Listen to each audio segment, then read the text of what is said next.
Welcome, one and all, to another live stream edition of the Hard Rock Show. I'm Andrew, and I've been joined by my usual accomplices. We have Dave opposite me on the screen there, other side of the screen. We have Belle opposite corner, and then we have Jeff in the usual spot underneath on the screen as well. Jeff was reading a book a moment ago. I'm not sure what that was, but sure. It was this book. Okay. Christianity is for idiots. Okay. No. So, hang on, Close enough. Oh. Close enough. Okay. Along those lines. Along those lines. Yeah. All right. Yeah. Fair enough. We'll do the rounds in a minute, but quickly, we've got a lot to get through as always. Tonight's King of the Riff is a battle between Damageplan and Beautiful Sin. Belle has the backyard banger this week, which is a band out of Sydney called Big Red Fire Truck. We are going to pick songs from Thin Lizzy's Johnny the Fox album. Dave has the Now for Something Different game later on tonight as well. So it's a bit of an interesting one all around. And there are reference tracks to everything we're talking about in the description box of this episode tonight. So make sure you get around that and links to us and all the usual stuff as well. Jody says hello to everyone, like always. Hey, She's in the over in the other room. She's like, hey. Yeah, me too. And the question of the day for this stream tonight is, which live venue do you miss the most? That's a question for tonight's live stream. So let us know in the comments, and you guys can get to that in a second as well if you so choose to do so. We've got two Michaels here. So Michael 1 is here going, hey, all good to see you. And then we've got other Michael here saying, good evening, everyone. So Michael 2. Michaels. Good to see you. And Jolly here on that note as well. Hi, all. And hi, Jody. Hi, There we go. Jolly. So there we go. Jody says hello back, by the way. All right, let's quickly do the rounds. You get in the comments, say hi, let us know where you're watching from, all the usual stuff, and make sure let us know what venue you miss the most is. That's the question of the day. Edge Crush is here too. Good to see you as well. Hey. Hopefully you're keeping well out there. So, all righty, let's do it. Dave, how you going this week? Yeah, I'm good. Still busy, but not as stressed as last week. So life chugs along, one foot in front of the other. Can't complain. How you doing, Belle? I'm doing all right. Except I snapped the arm off my glasses this morning. So like this is like a trick. See that? Fucking great. It's like got one arm. Amazing. Ooh. I Yeah, should totally for that, shouldn't I? Like, it's so fucking annoying because on my spare pair, I lost them a few days ago. So this is all I have. This is karma. Wow. that's awesome. Luckily, my nose and one ear is holding them up, and they actually are somewhat straight. But I've just noticed that my hair giving the fucking game up. So I thought I'd better fess up. Otherwise, life's good. Yeah. Nice. How are you, Jeff? Yeah. Don't make a pretty good. spectacle of yourself, Belle.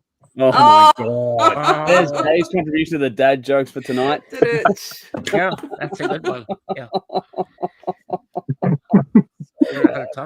That's really good. Oh, well. Jeff, you started this, but anyway, how are you going this I week? did start it. Yeah, no, I'm good. I'm good. Just counting the hours now. Ooh. Yeah. Ah, yes. Counting the hours. Yes. Yep. Outside of that, yeah, nothing else really. I'm just, wake up, do my stuff, go to sleep. Rinse, repeat. Yeah. Yep. Yes. Definitely. Yeah. All good. All right. Well, How are you, Andrew? I'm good, mate. I'm also in the rinse repeat phase of life at the moment. So it's just get up, go to work, come home, and do the same thing over and over again. But things are going good. Chipping along nicely. I've got a nice little video coming up soon that Dave has put together for us. So keep your eyes peeled on our YouTube channel. That'll be up over then. Hopefully, Finally got it done. I know. I'm going to get it uploaded probably on the weekend. I'll tell you that now, Dave. I don't think I get much time between tonight and tomorrow night. So I dare say look for it on probably Saturday. Okay. That'll be when it'll most likely go live. So there's something special coming up on that front. So that's pretty cool. Otherwise, yeah, I guess the highlight's been sort of the Upstaged by Jade again. Sorry?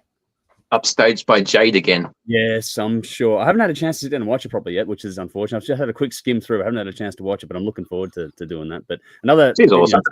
Yes, she is. She can replace me any day. Well, we are trying to get the next generation involved. But everything's good. Granddaughter's growing fast, kittens are growing fast, and the homebrew is kicking along nicely as well. So everything's good. So The homebrew string. Grandkids, cats, and booze. Yeah. What can go wrong? I don't know. Probably anything and everything, but we'll see what happens tonight. Alrighty. On that note, let's get into Hot Rocks for the week. So that if you want to get involved in this, folks, you have to get involved in our Patreon page. A big welcome to Bish, who jumped into the live and getting involved in this. But the new songs added in via, if you want to nominate songs, you go to Patreon. We have the new songs this week were Wednesday 13, When the Devil Commands, put him by Dave. I wonder, some guy. Weird. I know. Then you got The Offspring, Okay, but this is the last time from Michael. We got LA Guns with Taste It by Ula. I put in The Ruins from Adelaide band Hidden Intent. Kat put in Galaxy Thief with a song called Mayday. Michael put in Freeze to Fall Hypothermia. He was tossing up between that and one of the ones that made top 4 this week. So we'll get to that shortly. And then we have Dynasty, Fire to Fight from Jolie. Dear Matilda, Clock's Ticking from Vinny. Battlesnake, The Fathers of Iron Flesh. That's a top-up song. And we have Avantasia, The Witch from Elliot. So thank you all. The new songs in this week. Terry's here saying hi all. Hope everyone's well. Same for you. Hopefully you're having a good week too. And Guru's here. Greeting rockers. Hey buddy. Good to see you as always over on Twitch.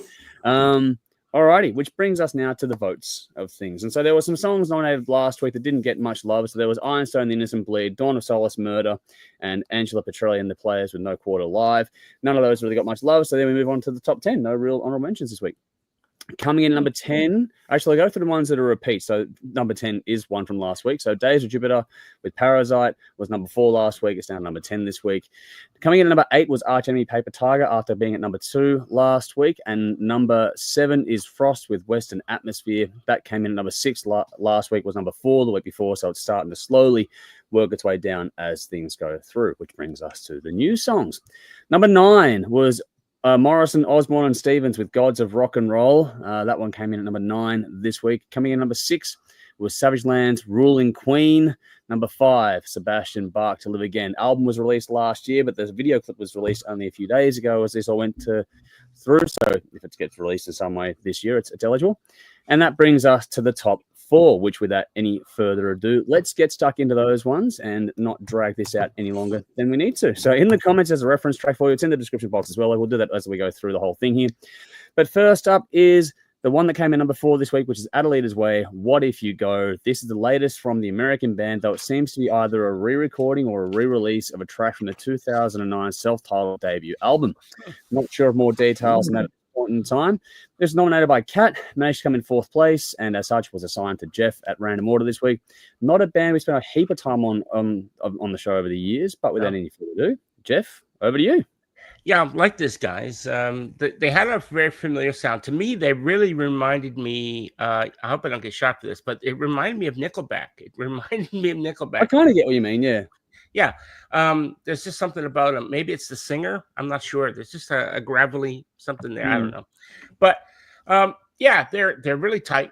They're very tight. And there's quite a lot of melody there. I was quite impressed by the guitar, and I thought the guitar was well done. It's tastefully done, not overdone. Sometimes solos and things like that can be put in, and the music it's overdone. It's just there for the sake of putting it in. Not the case here. So I was impressed with that. Yeah, I listened to it 2 or 3 times just to make sure it wasn't completely bonkers. I'm standing by that Nickelback comparison.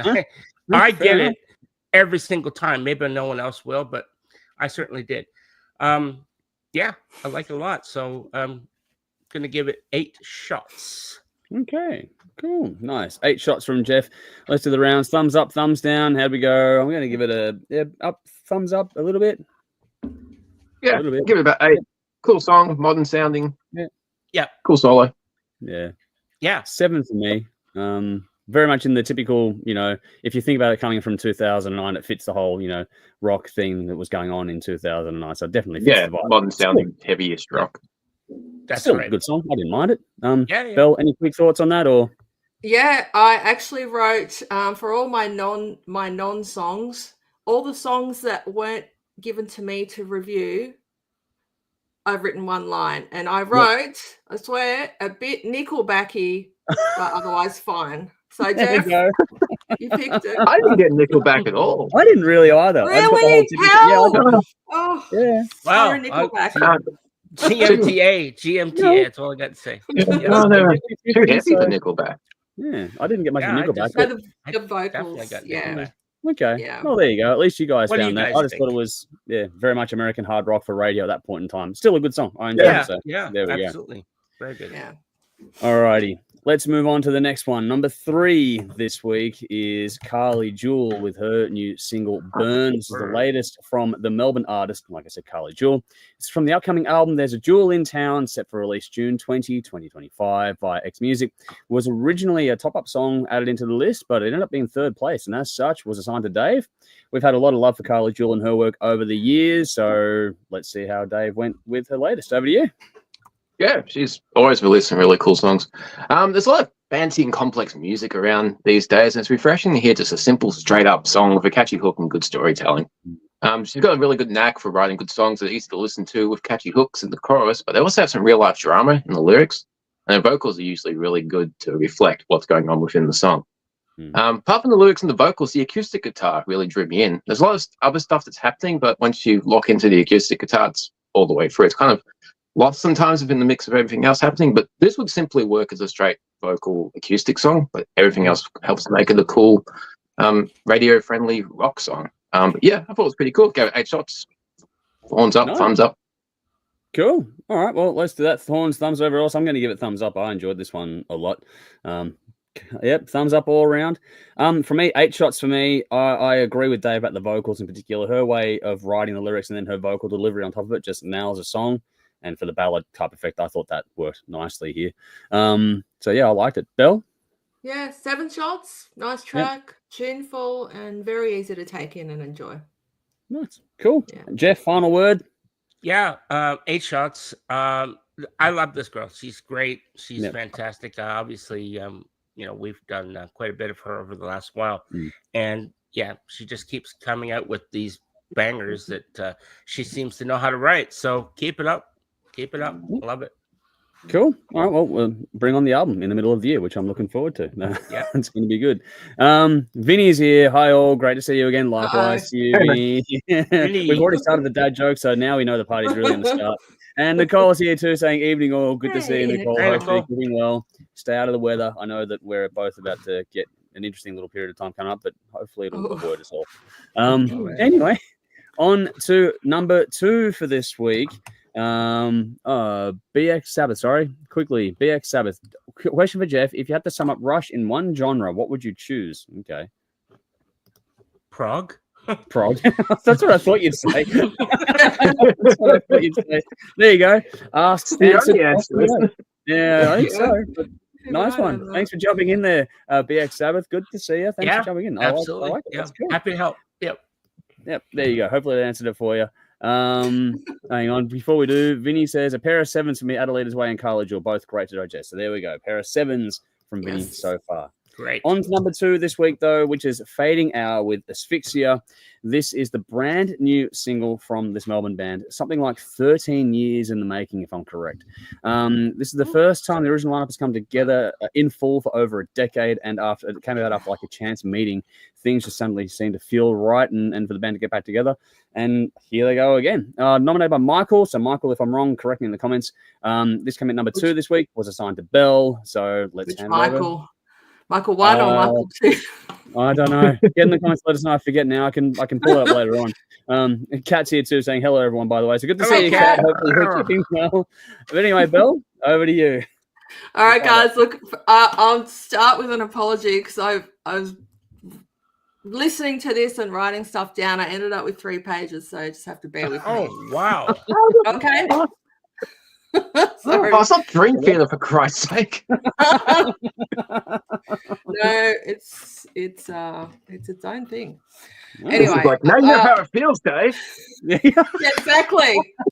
So sit back, shut up, and listen, Dave. Okay. Yep. Let's do it. All right. So the song has a slow start, and so on my first listen, I'm like, "What the fuck is this?" Like, why? Come on, guys! Like, what are we doing? It's like a hard rock show. It's metal.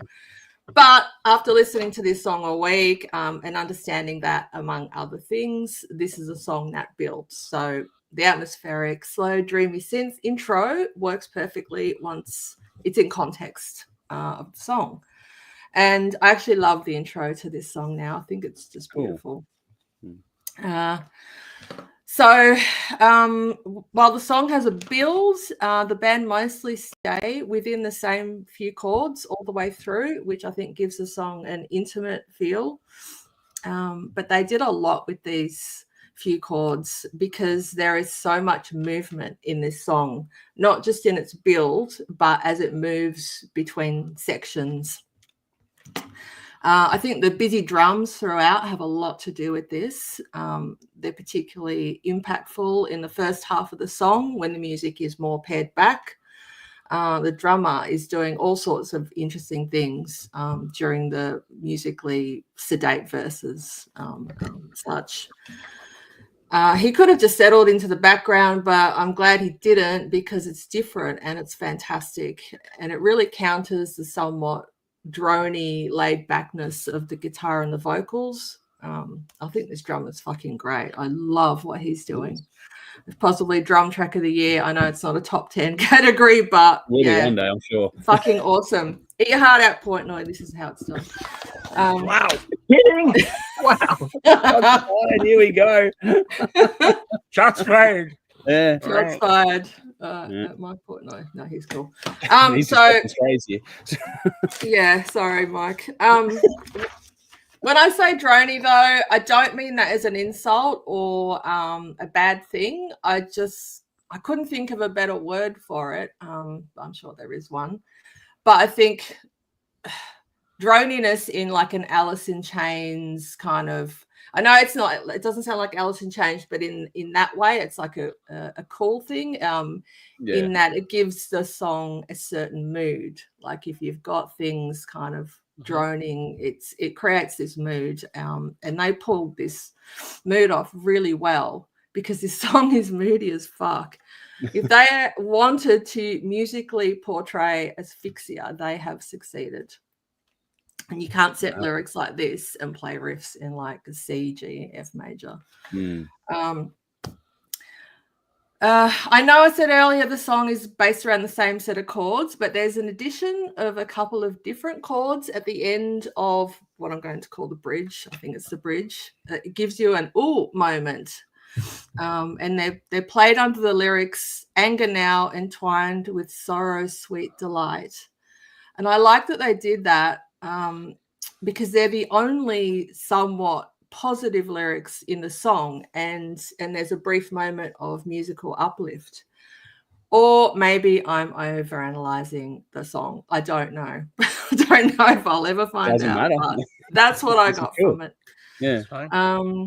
I love the vocal harmonies throughout this, especially some of the drawn out words in the pre-chorus, the where am I now and the where will I go section. The harmonies are great.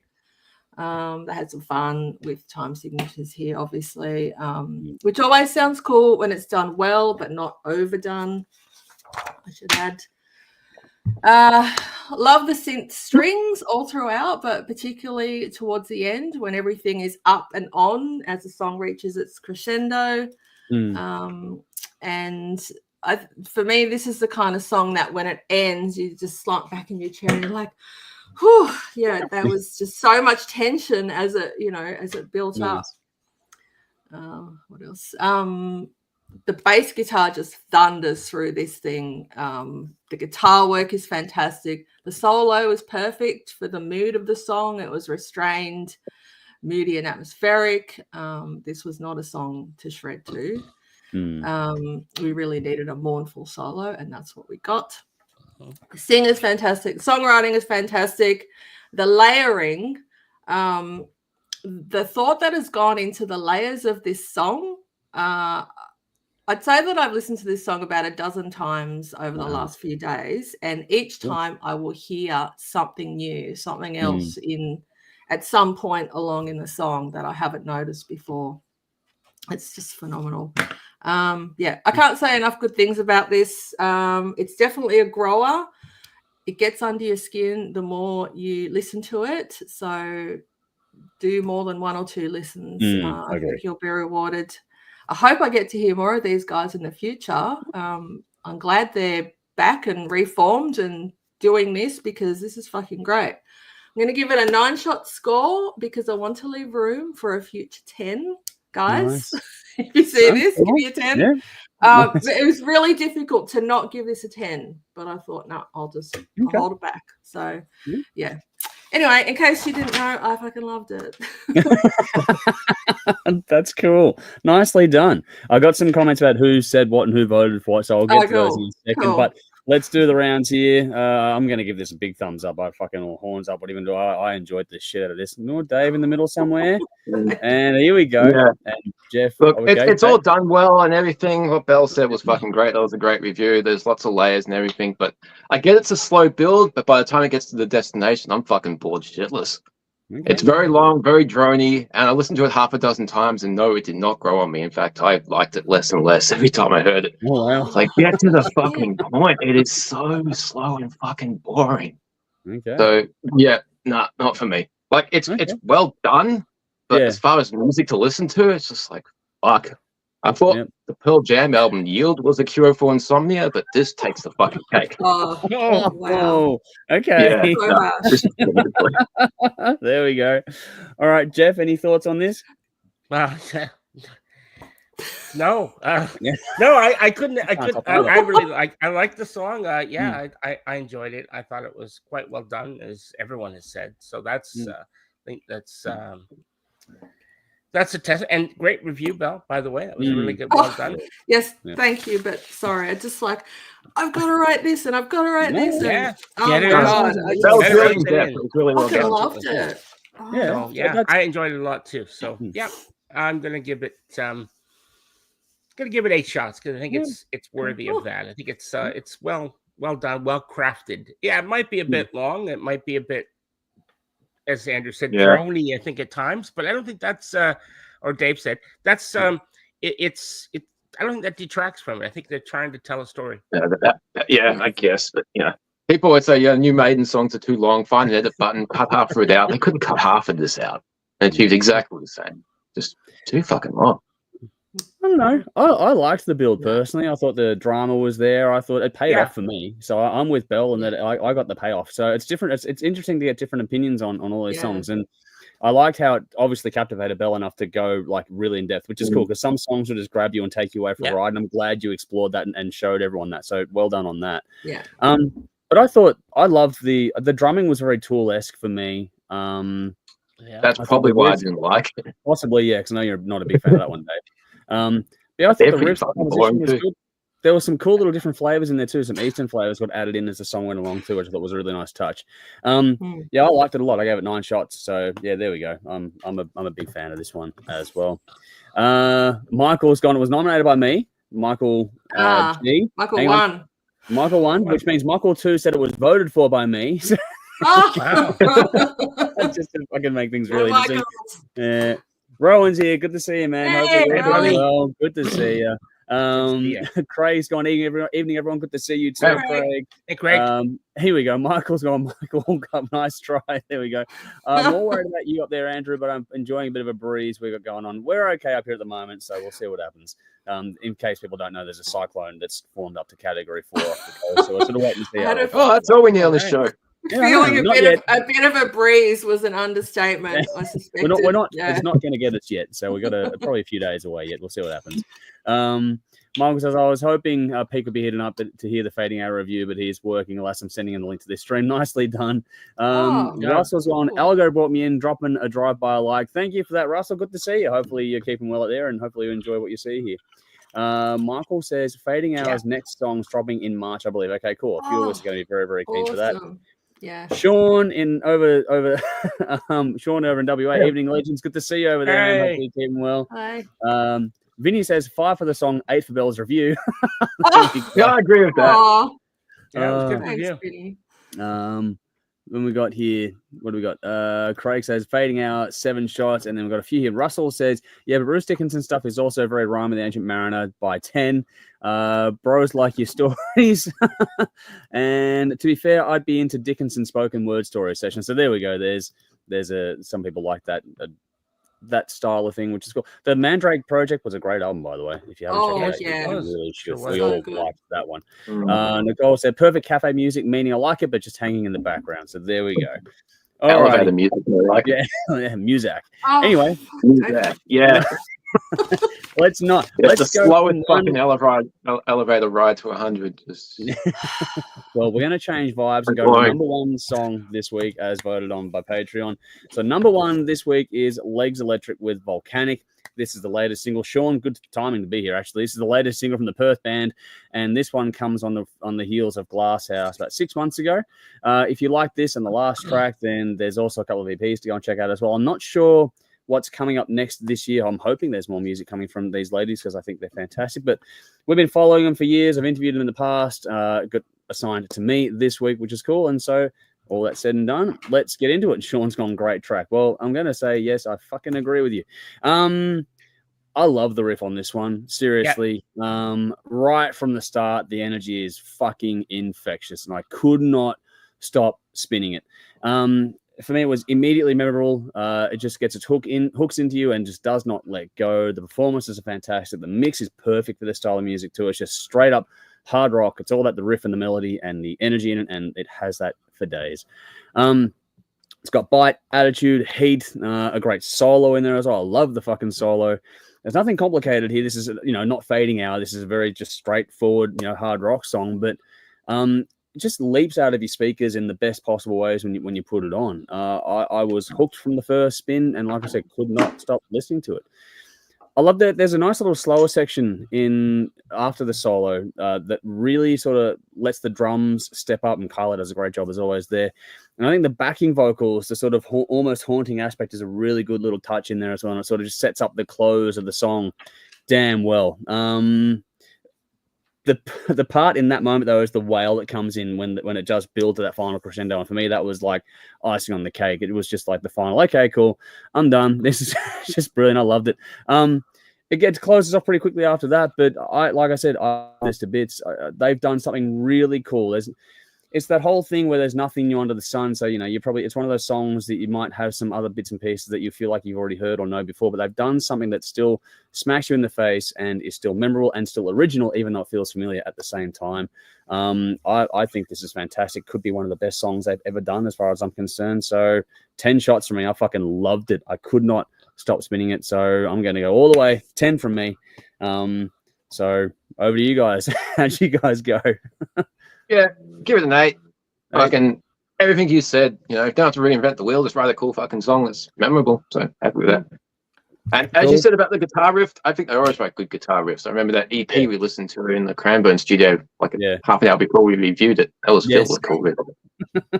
You really put us on the fucking spot that day. I did that day. You guys think you got it bad. For those who don't know, Andrew, me, Dennis, and Jimmy were all set, ready to go. And Andrew's like, I got this EP. Do you want to add this to the stream, to what we were pre-recording? Like, we'll listen to it. And he goes for 15 minutes. Like, fuck, man.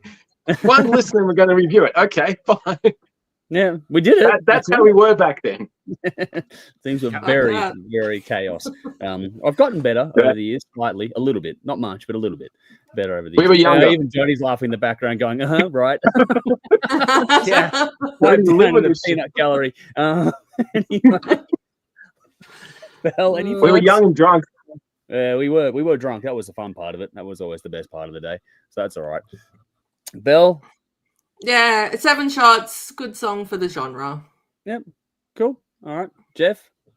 Yeah, 8 shots from me. I really like this a lot. I thought I like this band, to be honest. And I thought this song, jumped out of my speakers or my headphones, as it were. Mm-hmm. And I just wanted to keep hearing it. So I listened to it a few times and I really enjoyed it. So 8 shots. I like it a lot. Keep it up, girls. Cool. All right. Russell's gone, there's some beer drinking music, definitely. This one is one of those songs.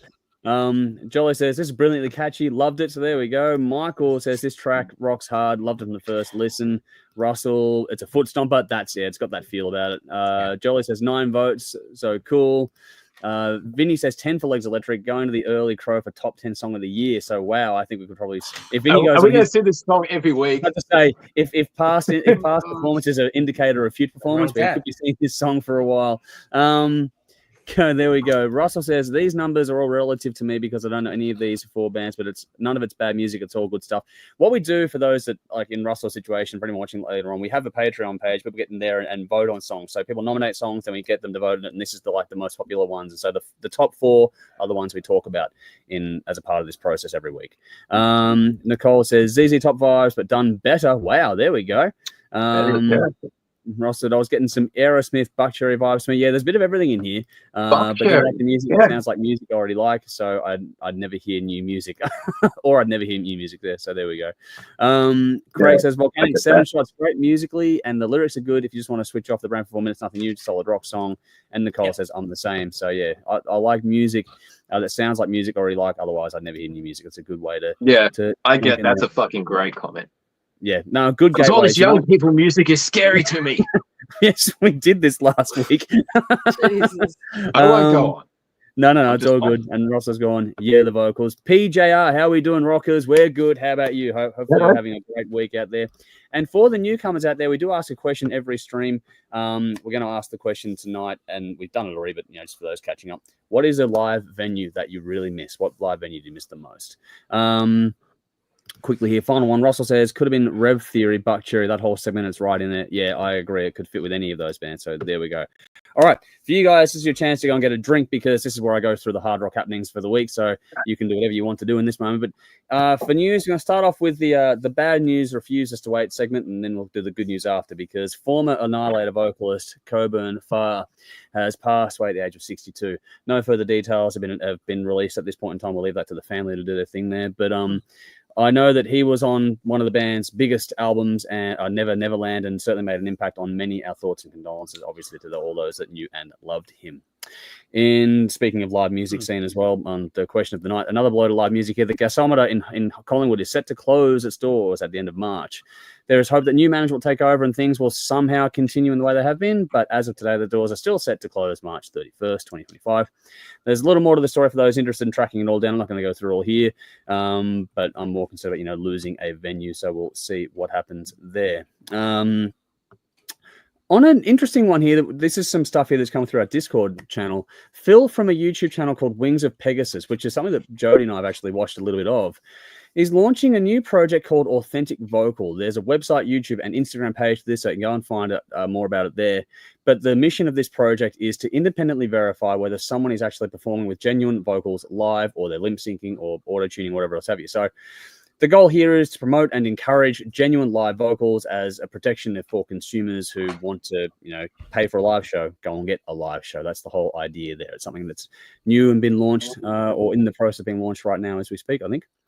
On to tour news in Australia. Legendary Motorhead guitarist Phil Campbell announces an Australian tour. So for 32 years, Phil Campbell tore up stages around the world and rocked millions of devoted fans as a guitarist, one-third Motorhead, perhaps the single most iconic and fabled band in rock music history. He now returns with his much-lauded band, Phil Campbell and Bastard Sons, and if you haven't checked them out, they are fucking brilliant. The band is appropriately named because it features his 3 sons, Todd, Tyler, and Dane, who are proof positive that genetics play a major role in musical genius. Joined by powerhouse vocalist Joel Peters, this September will witness the band's first ever Australian tour when they deliver a massive set of Motorhead classics as well as a few select tracks from their own incredible material, which has won them, amongst other accolades, a Metal Hammer Golden Gods Award for Best Debut Album. They're playing Perth on the 16th of September, Adelaide the 17th of September, Brisbane the 19th of September, Sydney 20th of September, and Melbourne the 21st of September. Tickets are on sale soon, I think, so get around that if you're keen. A couple of quick ones here to wrap up the news segment. Billy Idol has announced a new album, believe it or not. Dream Not. I think that's what it's called. I don't know. But What? I don't know. Anyway, his new album is due for release on April 25. It features guest spots from Avril Lavigne, Joan Jett, and more. This will be his first album of new music in over a decade, so there's something for you. And as a bit of a refresh here, the 1972 film Pink Floyd at Pompeii is getting an overhaul and a re-release, with both the video and the audio getting a full remaster. This will be getting a limited cinema release in April, and also will be available on DVD, Blu-ray, etc. as well. So that is coming up in April. That'll be cool to see in the cinema. That would be cool. So yeah, you have to check out some select IMAX cinemas and things like that, which would be perfect for it. So yeah, keep your eyes peeled. I'm not 100% sure about Australia, but I imagine there'll be some places across. It'll be one of those things across the world. So I imagine, hopefully, that will happen. All right. Yes, you have. So have I. Jody's gone. I've been there, and like so have I. We've both been to the amphitheater in Pompeii, just not when they were playing. Oh, really? Yeah, it's a stunning place to go. Release list for tomorrow. Friday's release day. So I got some quick highlights here. It's not a bad list tomorrow, but we've got Architects with their new album, The Sky, the Earth, and All Between. Dave, here's one for you. Avantasia. Yeah, it's dropping tomorrow. Hey, sorry, I got to cut in. Good news. Ronnie Atkins is in good health and he's going to tour with Avantasia. Awesome. That's fantastic news. Considering we really weren't sure what was going on there. That makes me happy too. Yeah. That's Ronnie. great news, man. Thank you for sharing that. I'm glad you cut in because that's fucking great to hear. Like, considering we were all really not sure what was happening with the way the tone of the last album was, that's fantastic to hear. Yeah. It was scary. That's great. Yeah. Speaking of old things becoming new again, Bon Jovi is doing a re-release of Slippery When Wet. I'm not sure how or why, but there we go. But the tracks are out on Spotify, and there's a couple of demos and alternative versions, like acoustic demo and some live tracks. It makes up one CD. It's called Deluxe, but it's an extra CD. It's pointless. I don't know. I haven't seen it. I've seen it on the release list here. Here's one that would be more interesting, I imagine. Dirk Schneider is releasing Balls to the Wall Reloaded. There are covers of previous songs in his work, and there's obviously stuff there, like we know that he's done a duet with Doro, for example, on there. So for those that want to follow Dirk Schneider, there you go. And finally, it is. And out of my final list here, Perfect Plan have their new album, Heart of a Lion. There are other ones out there as well. So as always, check out the releases on Friday. But that's a brief little snapshot for you there. Alrighty, let's get some more comments before we move on here. PJ's gone, nice Thin Lizzy tea. So there you go, Dave. That's one for you. Russell's gone, true. Sykes played in Thin Lizzy as well. Yes, he did. Yeah. Nico McBrain played with Pat Travers. He had quite the career. Nico, yes. It's hard to tell some auto-tune vocals from AI. AI is getting better. It is indeed, actually, which is, I think, that'll play out as it plays out, but I imagine there'll be something there.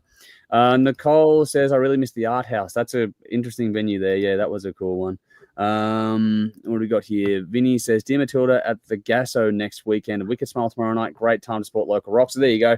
Speaking of bands that won't have auto-tune or fake live vocals, there's two that won't. Where's Wicked Smile playing?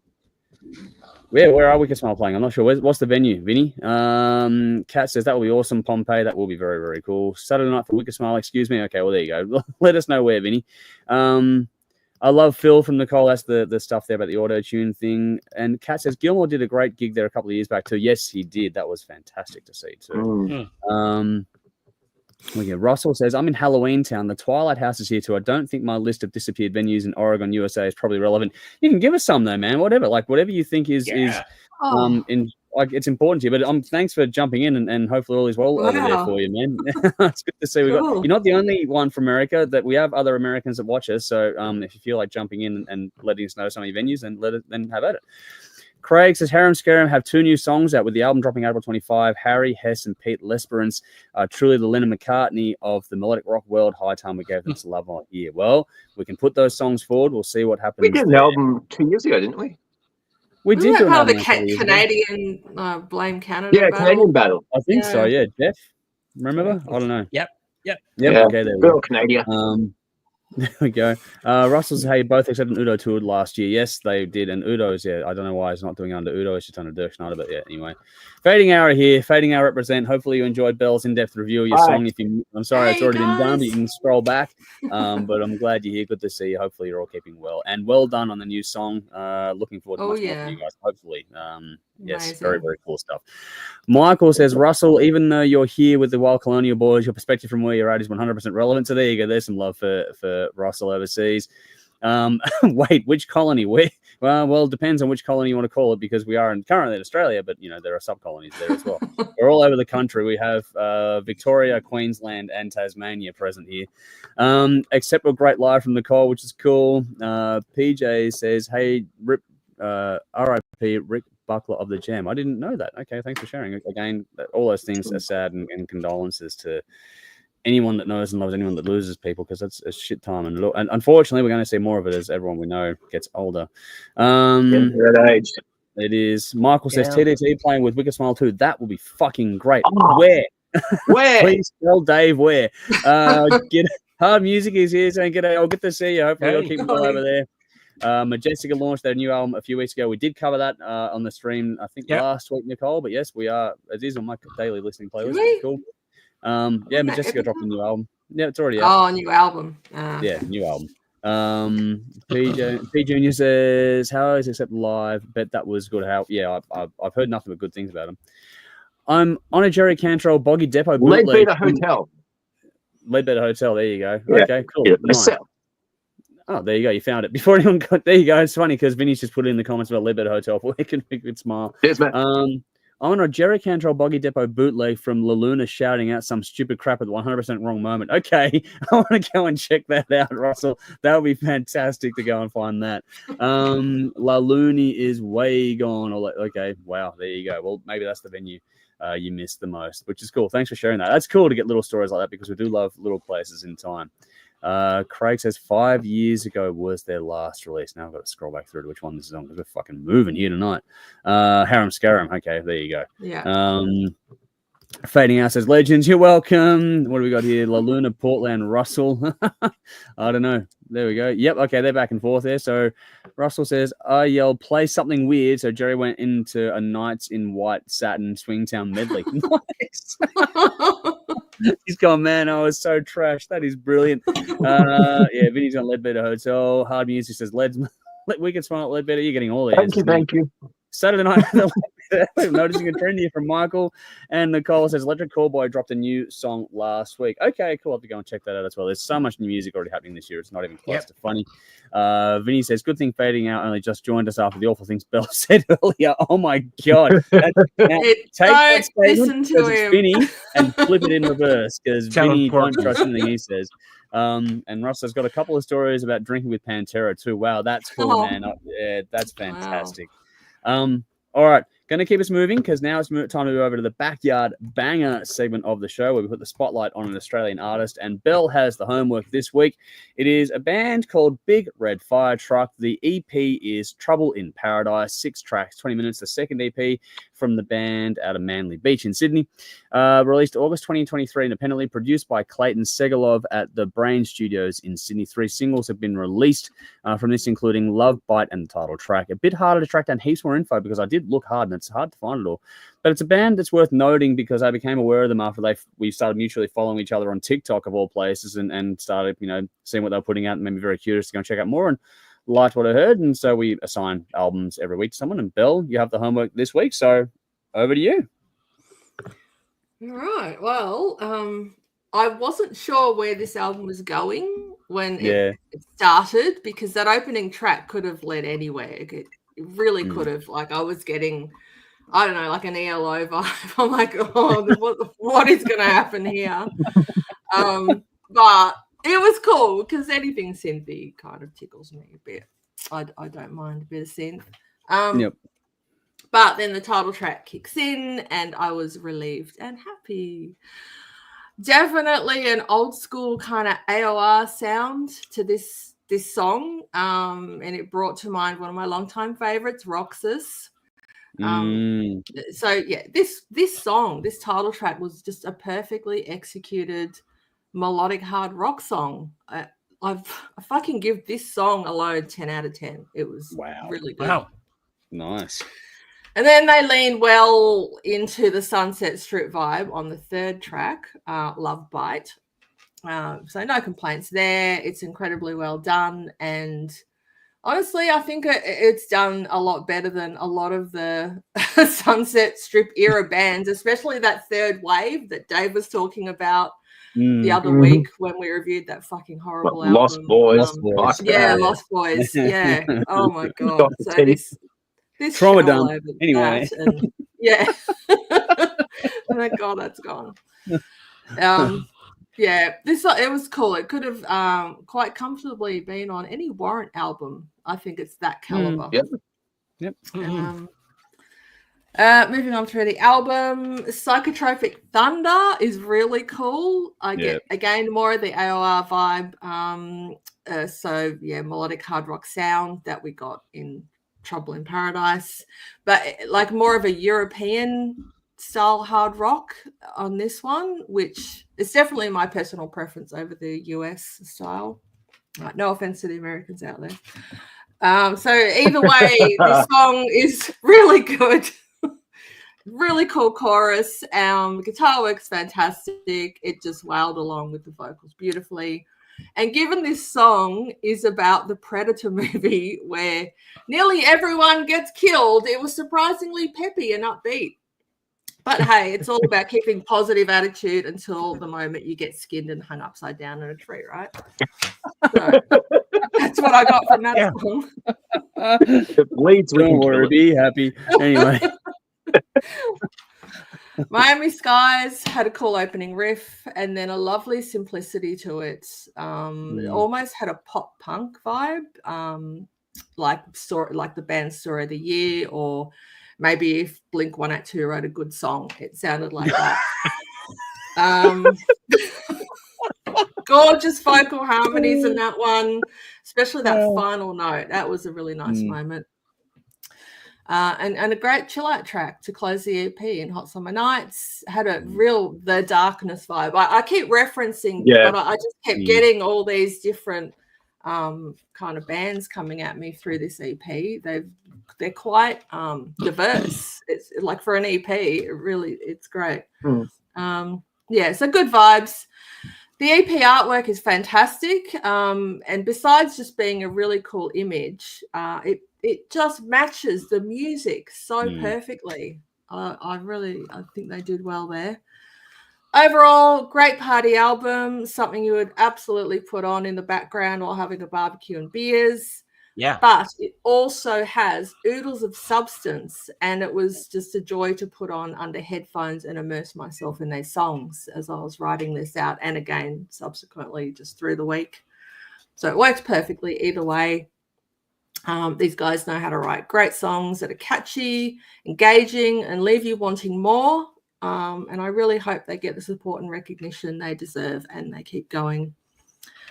My only, it's not so much negative, but like more of a head-scratching comment is how they came up with the band name and why. Because it sounds like a Wiggles song. Like, how did this come about and why did they decide to call their band that? But otherwise, I give this EP 9 shots, and it's not bad for a bunch of manly surf bums. Well, there we go. Manly copping strays. This whole night's copping strays tonight. All right. Nicely done. Well done, Belle. Another good review there. Let's do the rounds again. Dave, your quick thoughts and score on this one?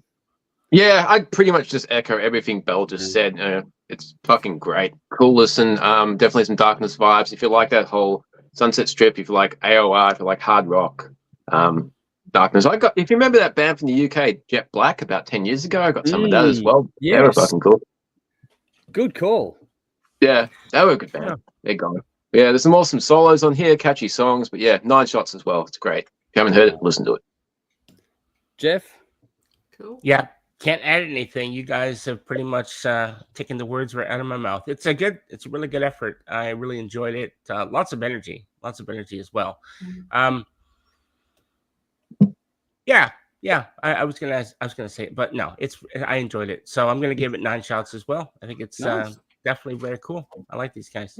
A very strange name, but I guess it makes them stand out. I guess, you know, visually too. You know, red fire stands out. I don't know. I think the picture on Spotify, the singer's got a massive fucking mop of red hair, so maybe that's got something to do with it. Oh, really? Yeah. Oh, so they've got a band photo. Oh, I haven't looked. Yeah. And even in the video, Psychotropic Thunder, the video for that shows him being a pro wrestler. So, there's that was funny. Yeah, Really? there's a bit going. Yeah, there's a bit going on with this whole project. Okay, cool. Yeah, they're fun. They don't take themselves seriously. That's the thing. They don't do it, but they don't take themselves seriously. Yeah. Anything else there, Jeff? No. That's pretty much it. I really liked it a lot. So yeah. Nice. For my quick thoughts on this one, fun is the key word with this EP. Absolutely. Yep. When you do try and track down information on these guys, this one has quite the collection of little stub reviews, little quotes kind of thing. Including some pretty good praise from members of Steel Panther, which is kind of fitting considering the overall genre of the band as well. Awesome.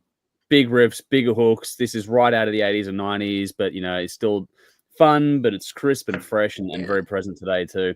I think great backing vocals, great lead work. The rhythm section is perfect. These songs get under your skin and stay with you like that. They are very, very hooky.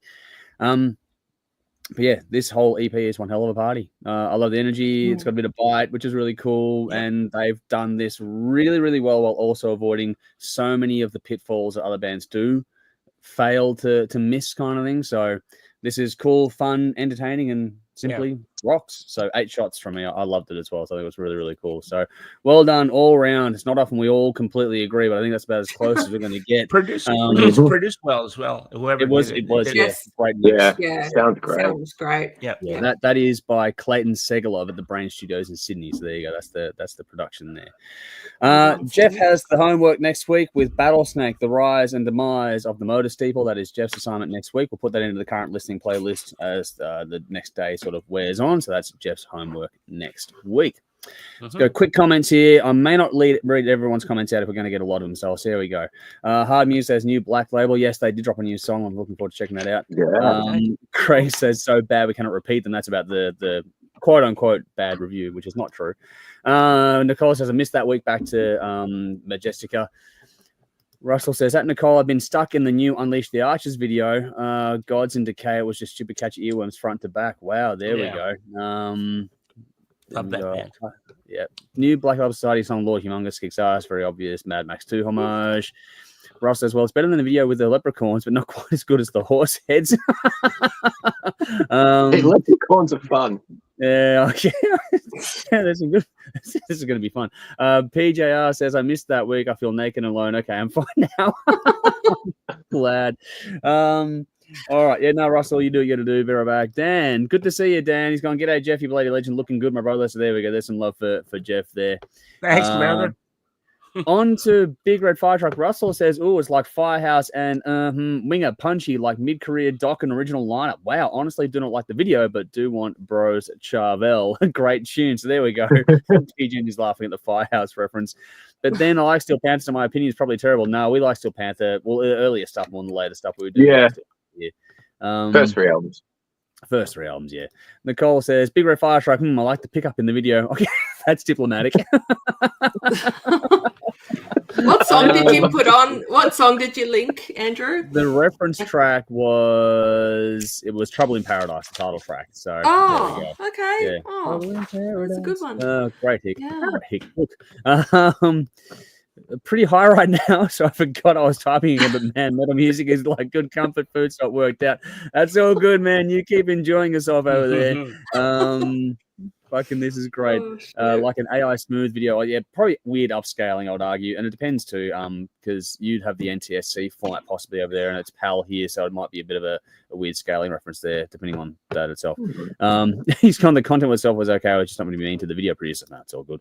Everything is good. But the song was fire. So there we go. Buckle up. It's going to get weird and bumpy with AI. Yes, well, we'll see how that goes, PJ. Yeah. There we go. Russell says, if I played that, I'm proud of it, radio friendly. And he's gone, nah, AI can't keep up. We'll see. It's going to be interesting times ahead. Vinny says, if you can slip Predator into a review, you earn my utmost respect. So there we go. Oh, wow. Conrad's here. Good to see you, man. Hi, guys. Hopefully hi, Conrad. What are you doing, man? I promise. That's having been a fucking flat out for me. So, yeah, I'll get back to you soon. Russell says, hang on. No, there's just AI chat back and forth. I'm not going to keep going into that. It just keeps going. Nicole says, always on the bright side of life, Bell. Positive thoughts. So, there we go. What do we got? PJ says, I heard a snippet of newer Brazilian death metal today. I can't remember the band, but it sounded like Venom, even more upside down and twisted. Wow, okay, that would be cool. It wasn't an all-girl band, was it? I'm typing. It's all good, Russell. What were you saying, Belle? Sorry?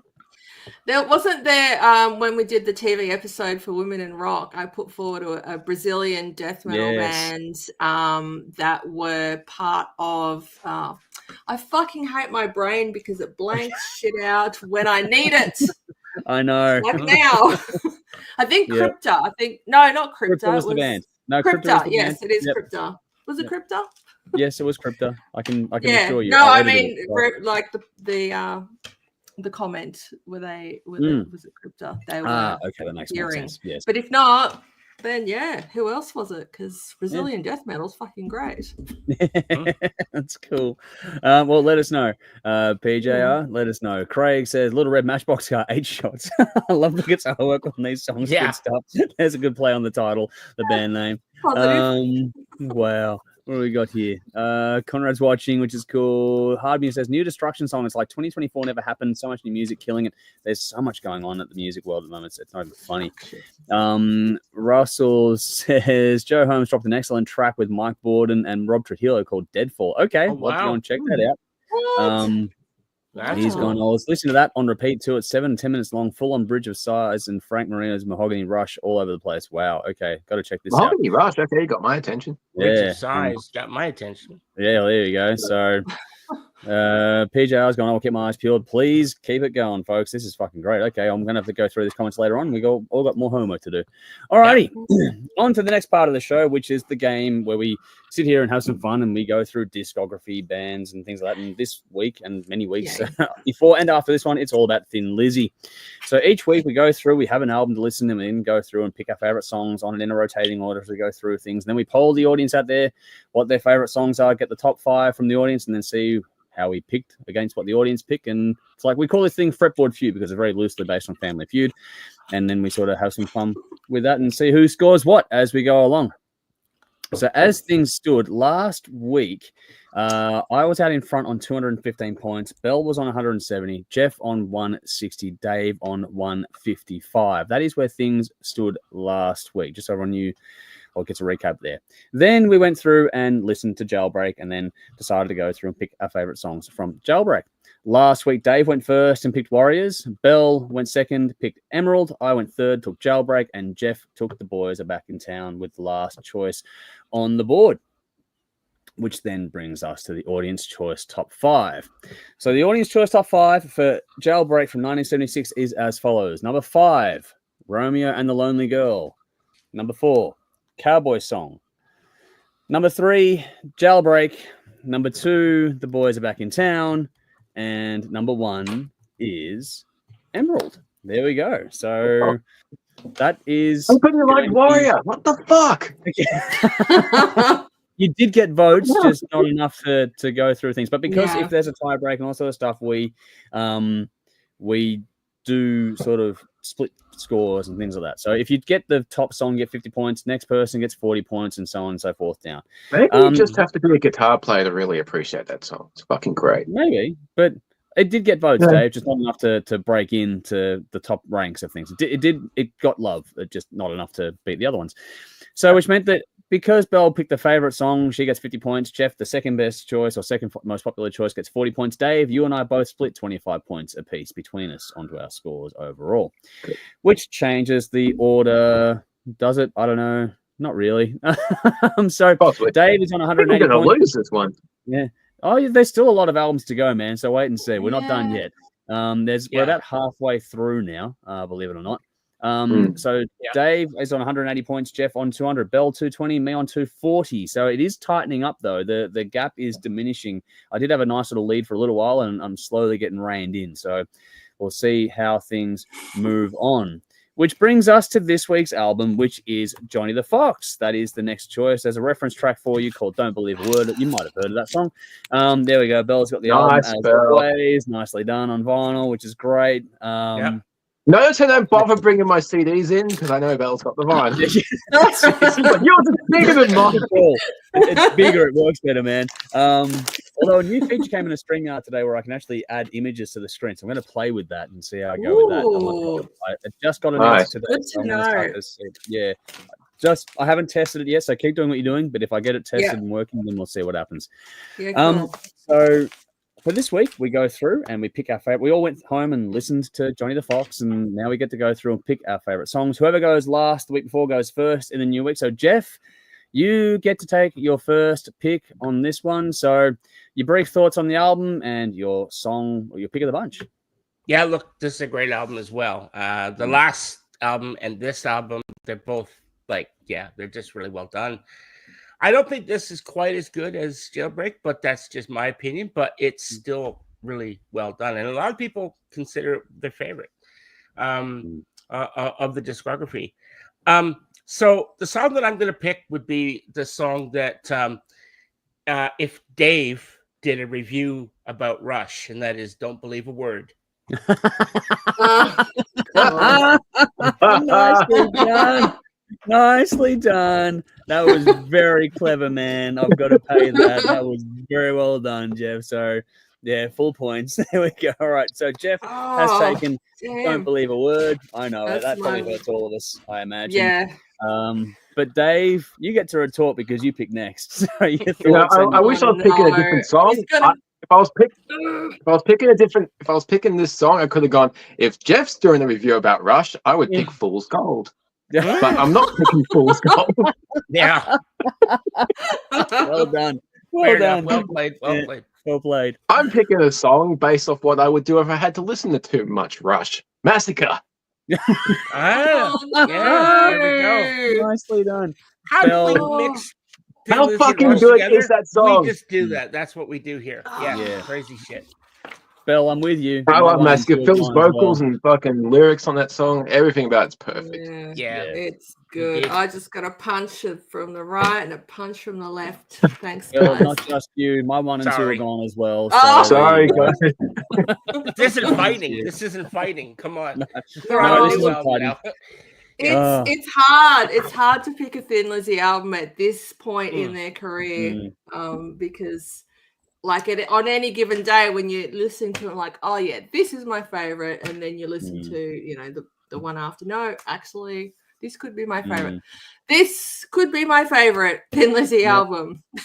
So exactly. They were red hot on this album. Yep. And the songs definitely had more of an edginess to them. I think at least in the a greater quantity. I don't think they've had as many kind of hard-hitting songs before. There's always been more lighter moments. So this definitely has some of my favorite Thin Lizzy songs on it, 2 of which have just been taken. So that's all right. There's 20 more. I'm going to go with Johnny. So like Johnny, the first song on the album. Yeah, cool. Because it's a great opening track, and yes, indeed, it's fun, it's catchy, it's edgy. Works for me. Cool. Well, I go last this week. I found this album really interesting. It's less rocky than Jailbreak overall from beginning to end, but but the groove and soul that was from the album prior to that is back on this one, but it works well. They blended it better on this one for me. There's still plenty of rock here, don't get me wrong, but it's just got a different flavor to the whole thing, and it just works. It flows really nicely. It's got that element of where they've incorporated the groove to things to give all the songs a bit of danceability to them, which makes it more fun and engaging to listen to overall. Yeah. On the last one, I thought that leaned too much into the R&B and that side of things. This one, though, just gets good groove out of it, and I thought that just played into these songs nicely. I think the overall craft from these guys, as you go through album on album, week on week, I think you can just tell how much they're growing and improving as they go along.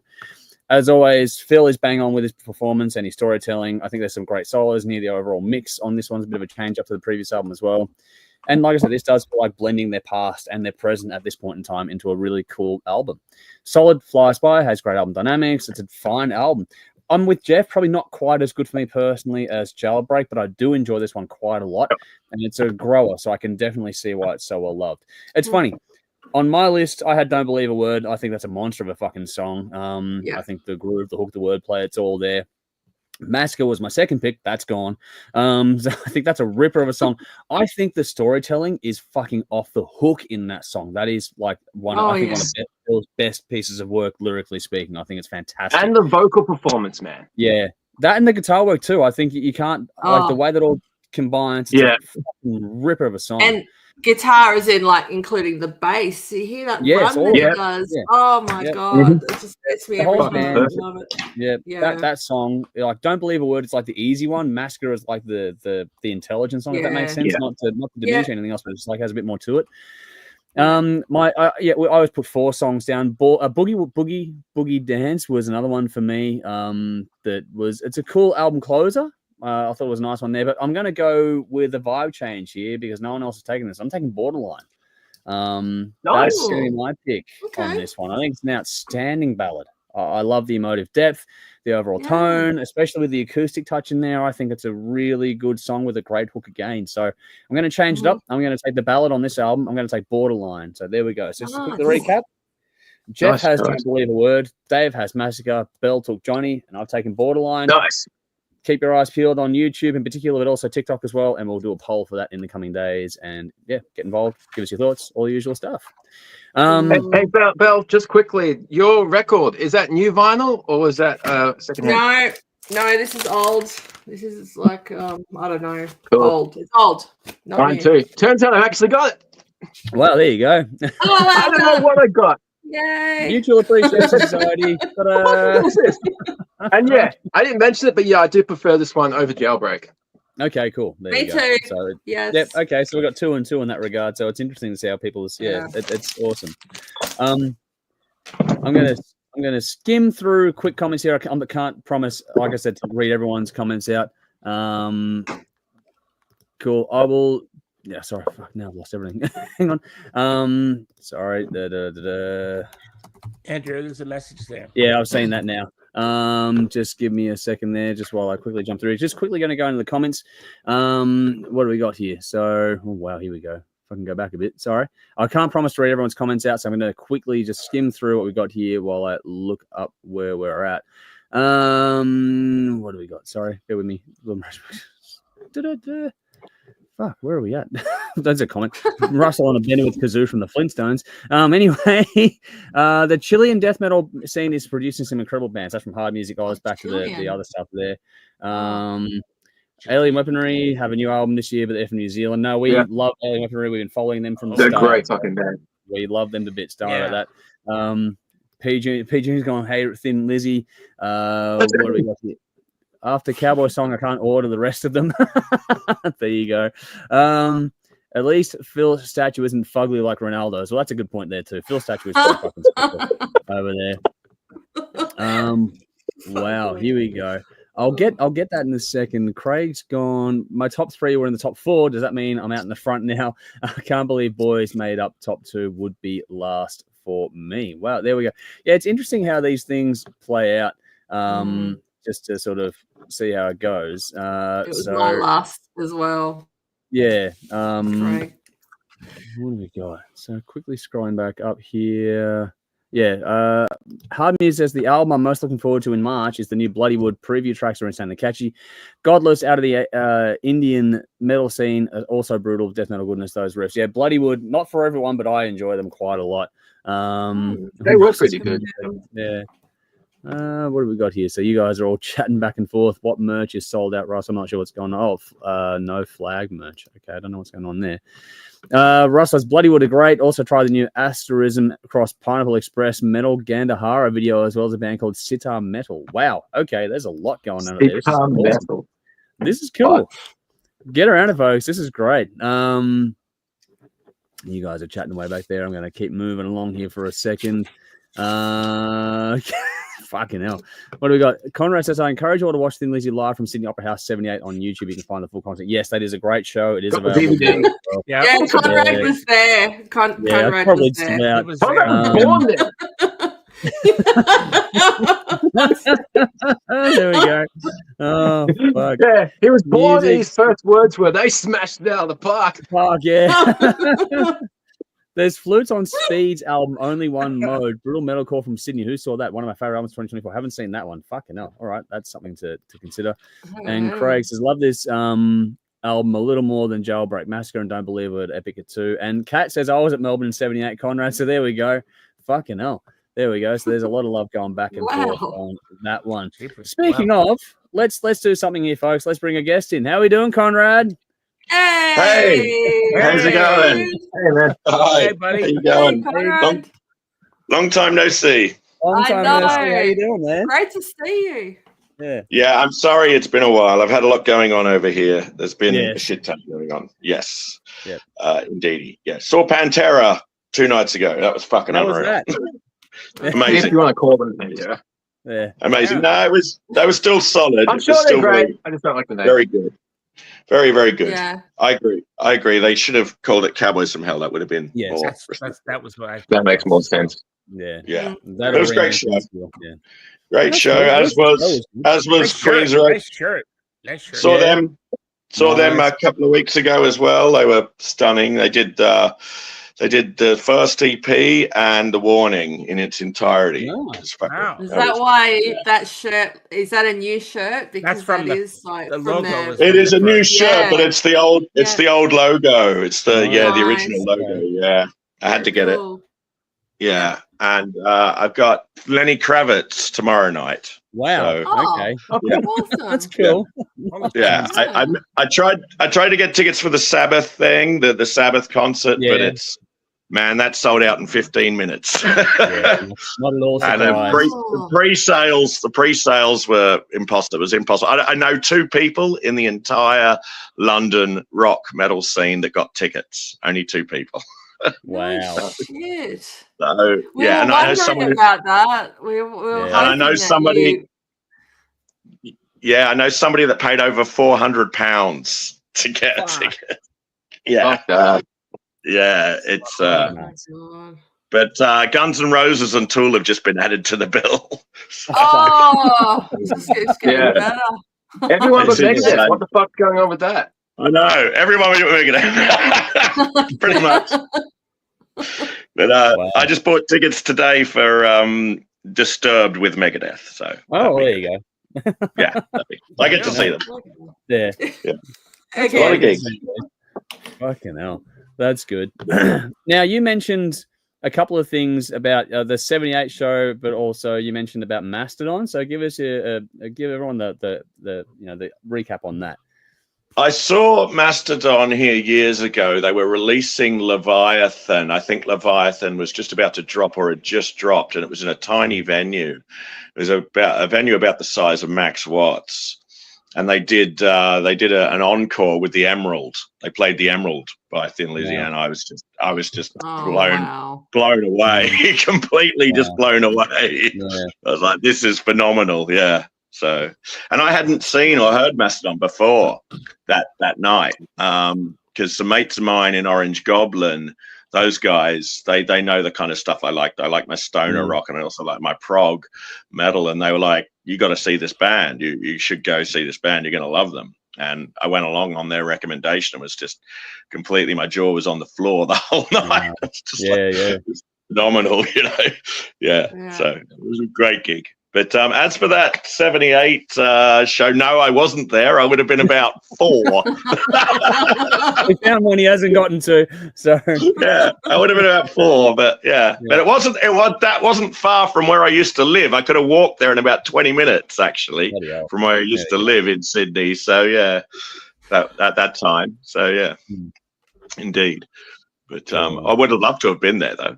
I bet. Great show. Yeah. DVD's fucking awesome. Yeah. Yeah. Oh, it's great. You can get the whole thing on YouTube. I sent a link to everybody, so for those watching, you can watch it. It's Nice. stunning show. That was on Facebook, in the Facebook comments. So we'll if people are following along there, you can jump on that one. Conrad, Yeah. I was going to ask something. Sorry to interrupt, but Yeah, Conrad, go. what's the deal with your internet? Because it's fucking perfect. It's actually working today. Yeah. Yeah, my hamsters. I got a new hamster. Yeah. No, yeah, no. It's well, at the moment we'll see how it's going. At the moment, I'm on my phone, mind you. I will get a webcam, and the moment I get a webcam for the computer, for the laptop, once I get a webcam for that, then hopefully I can come back a little bit more regularly. And as me and Andrew discussed, to all the viewers who don't know, I will be coming in and doing, I guess, segments, so to speak. Yeah, just to make it a bit easier because time constraints and all We'll sorts of stuff. do a segment. Correct. Yeah. We'll just Yeah, as it's a bit difficult to come in and engage in the whole show. Exactly. So figured we'd make something that actually works better for everyone and makes it easier for you as well, which is cool. So on that then, do you have a favourite song from not that it matters to the voting, but do you have a favourite song from Thin Lizzy's Johnny the Fox album? Just anything? Any favourite song on that one? It's either going to be Johnny the Fox or Don't Believe a Word. It'll be one of those two. So indeed. Definitely. Thoughts on Massacre? Do you like Massacre? Massacre's fucking a banger. Here we go.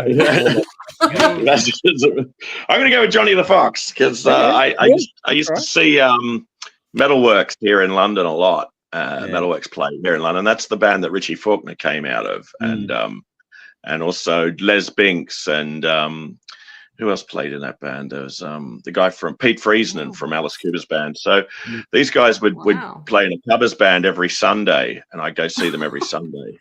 And they covered that. They covered Johnny the Fox, and so that has a special place. Wasn't Richie Faulkner in Lauren Harris's band as well? Yeah, for a little while there. He was snapped up. I mean, I used to go see that covers band would play every Sunday without fail in Camden, in a bar in Camden. They play every Sunday, and they do 3 sets, and the bar would be rammed, it'd be absolutely packed. And this young kid who was like this Zach protege fucking kid, we all said, someone's going to snap this kid up one day. And sure enough, it happened. Sure enough, it happened. He got the Judas Priest gig. So, it was a good gig. Good on him. Good on him. Very good gig. Yeah. So, good thing. Yeah. So, for those out there playing in covers bands, don't lose hope. Well, there's a few that have made a good gig. It can happen to you. Yeah, it can happen. Same with Ripper. Same with Ripper. This is Ripper Owen's story. Same thing. Yeah, there's a whole thing. Absolutely. We do have Dave's game to get to in a second, but just before. Actually, I think maybe skip it because we're taking up a lot of time and it's going to be a while. So let's just get to the fucking battle. Okay. I'll shut up and get out of here then. Get you back on track. Get you back on track. We're dragged on too fucking long already, man. It's been a long stream, so fuck it. Fuck it. Let's just do the fucking battle. Come on. All right. If you want to do the battle, we can do the battle. Yeah, fuck it. Conrad, I don't know where you're at. Did you have any chance to check out the albums on the battle this week, or just quickly grab your thoughts before we let you go? I haven't had a. Sorry, I didn't know. I didn't get any homework through. Jeff, that's Jeff's gig. Yeah, no, Jeff. All right. I'm throwing Jeff under the bus on that one. No, it's all good. We'll let you go. But it was good to see you, man. Hopefully you keep well and good luck with everything going forward, and we'll get you in again as time permits in the future. Yeah, absolutely. Once I get a webcam, I'll let you know. Yep. Yes. Awesome, man. All right, mate. Look after yourself. Good to see you. Toodaloo. Cheerio. Bye. Take care. Thanks. See you, Conrad. See ya. Trying to leave. Okay. He's trying to leave. There we go. There we go. All right. How are we going for time anyway? We've been on an hour and a half. So yeah, no, we've still got 40 minutes to go. It's still like 9. No, it's like half an hour. We usually go for 2 hours, and the battles usually go for at least 20 minutes. Then we've got the bin. Well, the win. I think we can manage it. The segment, what's it called? Now for something completely different. That's my favorite segment. Yeah, that's everyone's favorite segment. Yeah. I love it. I know the night's just fucking. I want to know what you're doing. I think. Did what I did last time. So should we do it or not? I reckon do it because I reckon. You're gonna play the guitar. Yeah, I recken do it, Dave, because you're playing guitar. We can do it, and I don't think the battle's going to go that long tonight because we've already talked about. I've got fuck all notes. I've spent all my time on that song, and. So Dave, do the game. You've done the work. Let's do the game. I apologize, people. I'll catch up on comments later on. Let's just get on to the show and keep moving. Hey, yes. Dave, And now I for love something this completely one. different. Let's do it. Because every week we have a chance for someone to take over the show. This week it's Dave's turn. Last time around, you had the guitars and everything going on. We haven't quite worked out our technical difficulties for that. I'm assuming you're not doing the same thing again tonight. Same thing, but acoustic. So Oh, okay, cool. So here we go then. So how many All songs right. we'll have see you how got? we go, because I just knocked down 2 shots in 5 minutes because I wasn't expecting it to play. So He's getting rid of the stage fright. yeah, All right, let's see how we go. not in the right fucking If this headspace for doesn't this. work, I have other ideas too, Dave, to make this work better next time around if this doesn't work this time. So we'll give it a go. And Okay. we'll see how many songs you got? 20, but they should be well known. All right. Okay. All right, and And, we've established a system on. Are we still doing the put Do the that, horns up and Yeah. everyone shut the fuck up. Because Yeah, I watched don't talk. everything back last time. As soon as somebody mentions anything, hums or taps or moves, the sound cuts. Mm-hmm. So we'll try acoustically this time. Yep. But I'm yeah, gonna watching mute it back. myself. I'm going to mute myself and I'll Yep. just do that. And you can control it, can't you? I can, but just go ahead. As long as everyone's quiet, it'll be fine. I think you'll be fine. All right, cool. And just because this is acoustic doesn't mean they're acoustic songs, okay? Yeah. Get your horns ready because everyone knows this one. If I play it right, fuck, this is gonna be interesting.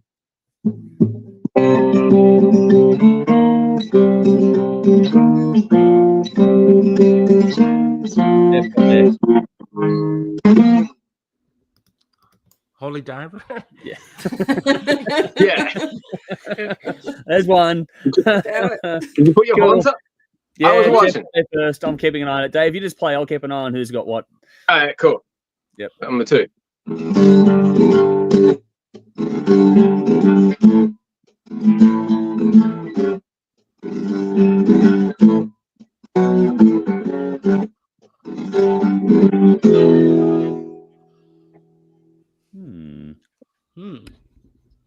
I know it, but I can't pull it out of my head. Yes.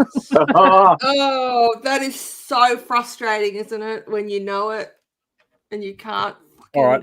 So what we'll do, Dave, go to the next one. We'll circle back to it. All right. So number 2 Okay. is I can't believe you're gonna kick your fucking cells. when I you don't know. even get- Let's just cycle probably. through. We'll come back to number 2 later on. Okay.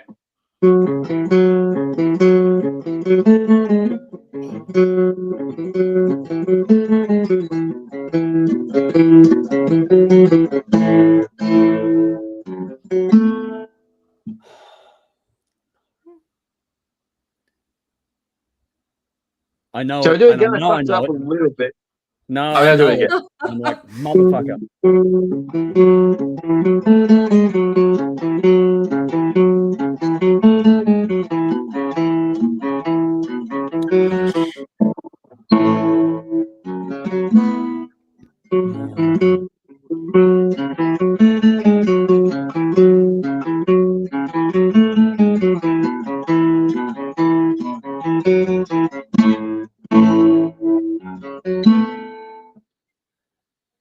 I know it, but I can't pull it out. Dave, That's go to very, number very 4. frustrating.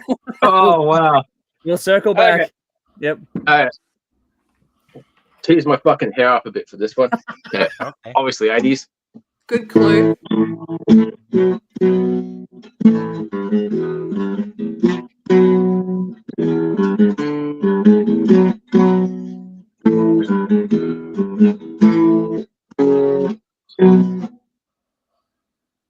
This is wild. We can hear it perfectly this time around. There's no Yeah. problem hearing it. Yeah. No It's just none problem. of us have got our fucking brains on, and I can't fucking think of what I'm.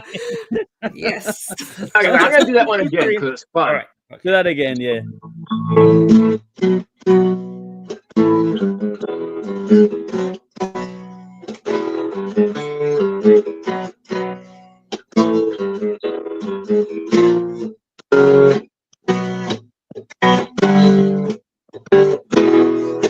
Oh, Okay, Jeff. Oh, it's "Shake Me" by Cinderella.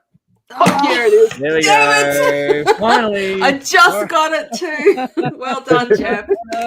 Nice. All right, cool. Jeff's out in front on 2. Dave, keep us going. Okay. Keep the fucking hair on. Fuck, how's this?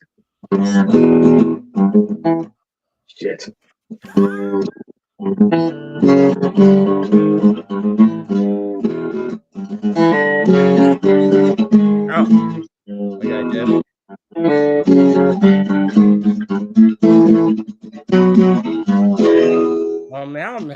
thought I knew it. I'm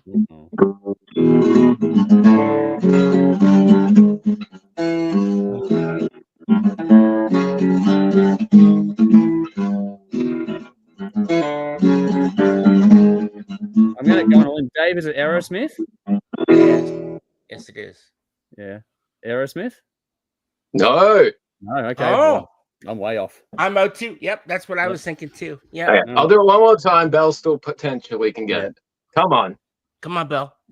Bell. Shit, Bell, no I know pressure. you like this album.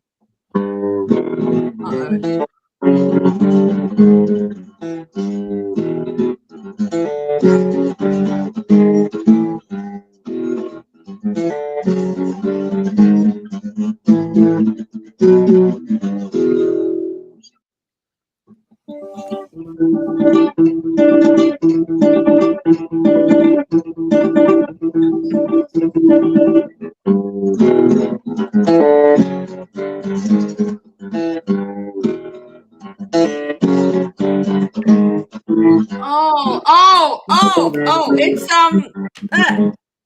It's Creep Bell. Show. It's Skid Row Creep Show. Yeah. There you go. Yes. You got it all on the board. I knew it. Nice. Shit. You got That's a do like very Yeah. like Yeah. Aerosmith. Yeah. Yeah, the vocal line is very close to the riff. Cool. Okay. Alrighty. That was Next cool. up. Nice. Yeah.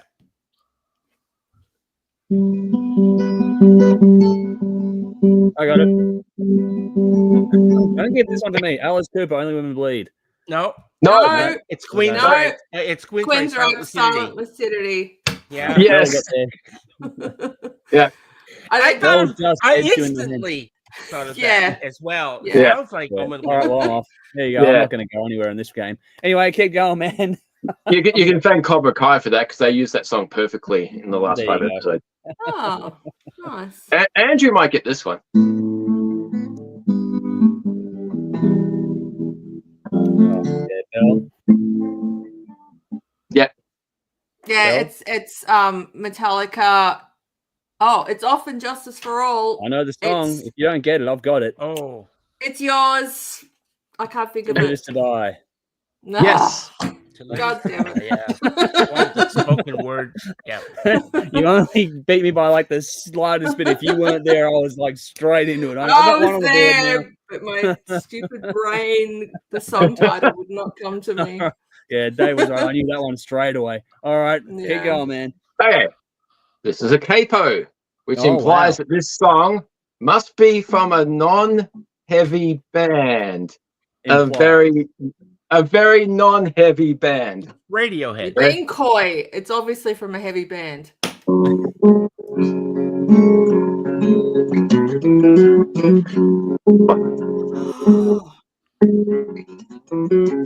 Okay.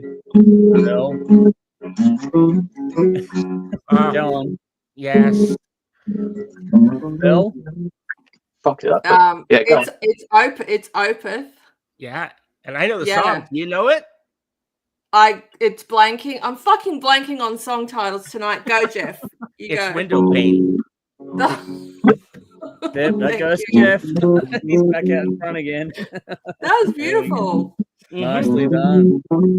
All right. Give that to were Bell. being Give that to tricky. Bell. You She had it. I was.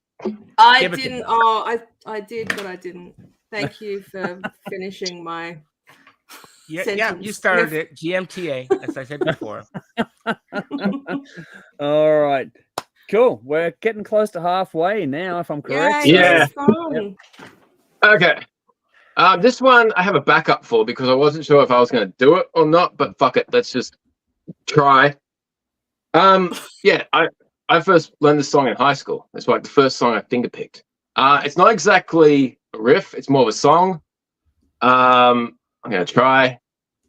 I guarantee we've all heard this.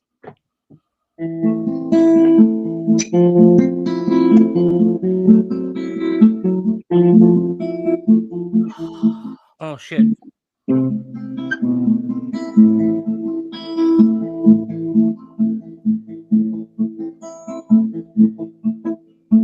Fuck, we're familiar.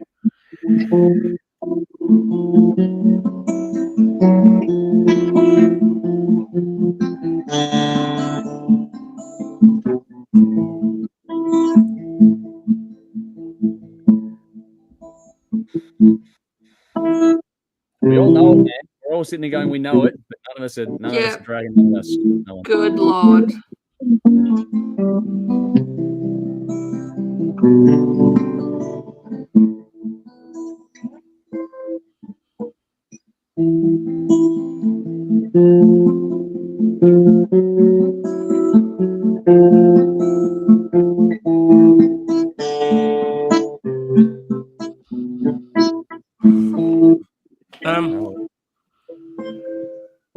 I hate myself right now. Mhm. We're all in the same boat, Bell. I've got there's another song in my head, but I don't think it plays. I can't believe I finished that. Wow. You did well, man. That was beautiful. That was what number was that, Dave? What number? Yeah. What song I did? 10, I think. Number 10. Yeah. All right. We'll put a footnote. We'll come back to that one. Yep, seriously, we've reviewed that album so many fucking times. It's not funny. Okay, we'll move on. I know, yep. I know it. I just can't. Yeah, you can't describe it. Yeah. Yeah. Yeah, I think that was 10. Okay, moving on. That was 9. That was 9. Sorry. Okay. 9. Okay, you gotta get this one. Jeff. It's Over the Hills and Far Away. Fuck yeah, it is. Definitely. Nice. When I did my diploma of music tuition, I had to perform in front of the class, and that was the song I picked. That's a good one. Cool. Yeah. Nice. I love that song. So good. And it looks harder to play than it actually is.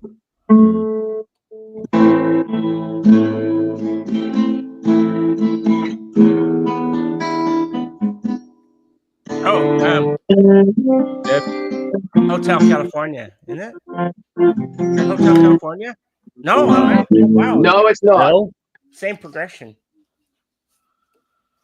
Yeah. You put the horns on. That's where I went too, but then I'm like, no, it's something else, which I also know, but it's okay. Belle, last week when you did guess the album, it's on one of your albums. Oh shit. Ooh. Oh, can you play it again? Play it again. I'll do it again. What albums did I have? Famous song. Oh, it's Angie. It's Angie. Oh, yes. Yes, it's Angie. Oh my god. There we go. Nice. All right. Cool. Sorry, Eagles fan. Yeah. All right. Okay. It wasn't. I knew it wasn't that. Anyway, there's something about it. I used to teach that song. I know it's like that song. Anyway, guitar change, different tuning. Belle, you're forgiven if you don't know this one because you're not big on this band. Andrew and Jeff, no fucking excuse. I'll notice now. It's Poison.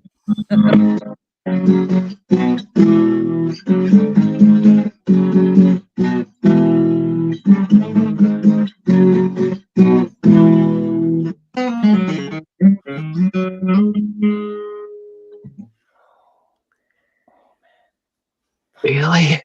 Yeah, it's got, yeah. This is harder on the acoustic. I think it was easier with the electric and the distortion. So I can hear it much better now. I can hear it better this way, yeah.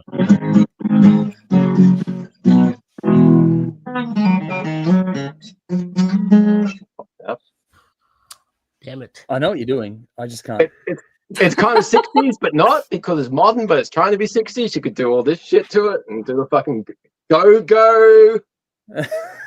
dance. Well, I think I know who the band is based on your comment. Go. Wow, I'm Ghost. thrown off now. Ghost. Oh my gosh. It's a ghost song. Kiss the go-go. Asculum obsidum. Kiss the go-go. There we go. Yeah. Kiss the go-go. I got another one. Finally. Damn it. We finally got there. I want someone to do this to me because I want to see if it's really that hard. It's harder than you think, man. It is harder than you think. It's hard. I reckon it is. Yeah. I want someone. Jeff, do it, man. Yeah. Or Andrew, sing something.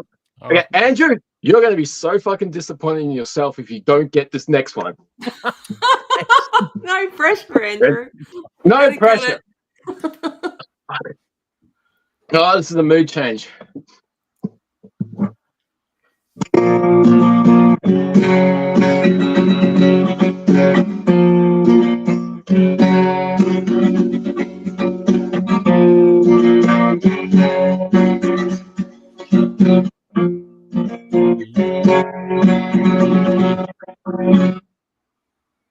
It's B and G. I don't know. Yeah. That's the chords. Yeah. Very simple songwriting, but so fucking emotive and effective.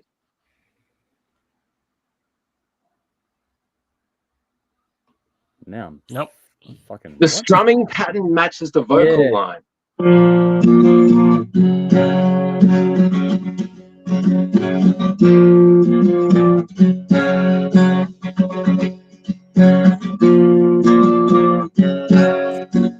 It's,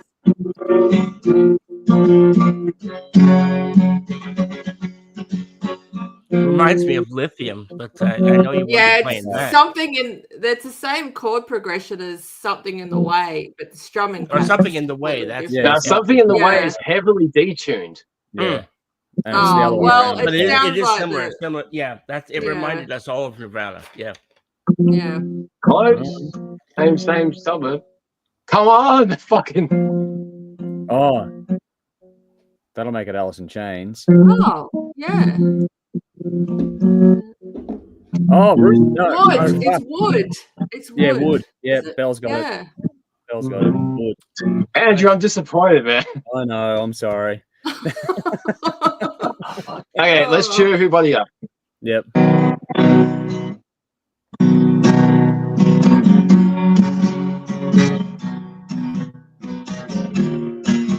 Oh, Good,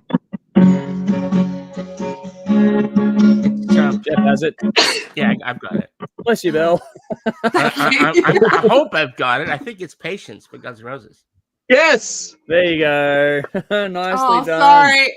My brain was about to explode with a sneeze. I missed that. Well, That'll now do you've- it. Damn Yeah, it. don't let that You'll happen. be all right. Okay. All right, so Oh. Jeff's just out in front at the moment, so I'm seriously not saying the word, but if you people don't get this next one, I'm gonna laugh my fucking ass off. all right, here you go, Oh, man. God. Testers.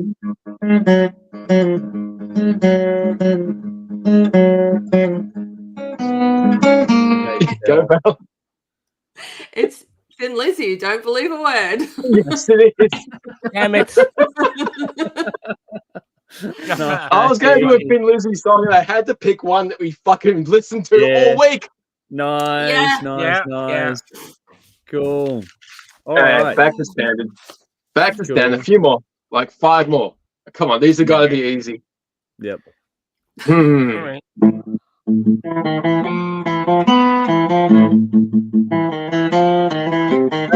Sarah Senator Gates. Yes. Yes. Well done. I know I got my hand up first. I just jumped at it. Yeah, you did. Yeah, it did. No, you did. Because I was like, I know it, but I'm not going to put my hand up because Yeah. I'll just go, I know it, but I don't know. Trust in yourself, Bell. Yeah. Okay.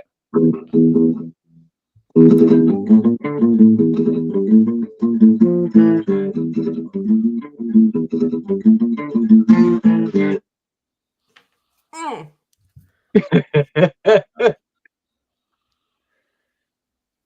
Oh. Is it Metallica? No, you're Yes. close. He got clicked out. Oh. Right, you're all right. I'm out. All right, Bell. Go. Is it mechanics? No. Oh, Oh. yeah, that's not mechanics. I knew that. I was thinking Damn late it. Metallica. Jeff, you got a crack at this one. So play that last little riff. That way you just did. Okay.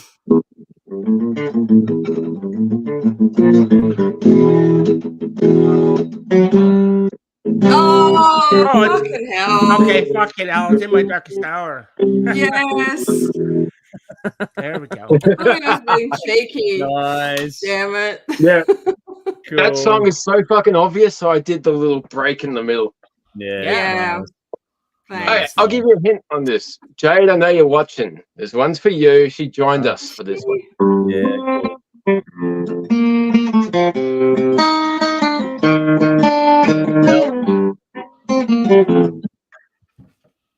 Oh no, I was just gonna let him keep playing for Jade. No. It's Monoskin, honey. Are you coming? There Yay! you go. Well Finally, someone done. got something. Nice. Okay. Good job. Seriously, this one has to go well.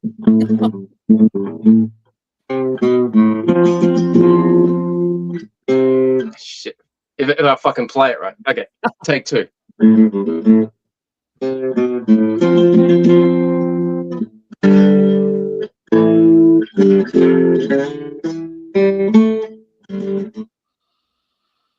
Huh? Oh, yeah. Yes, but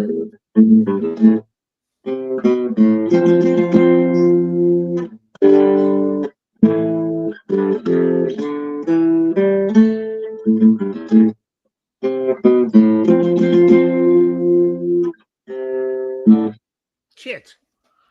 yeah, we all know it, right? Yeah, I don't know. I'm drawing. I know it. I know it. I know. I've not heard it, but yeah.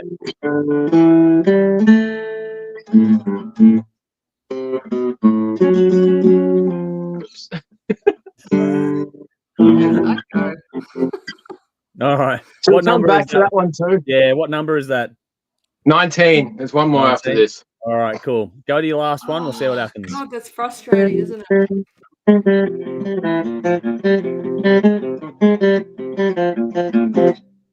Oh, dude.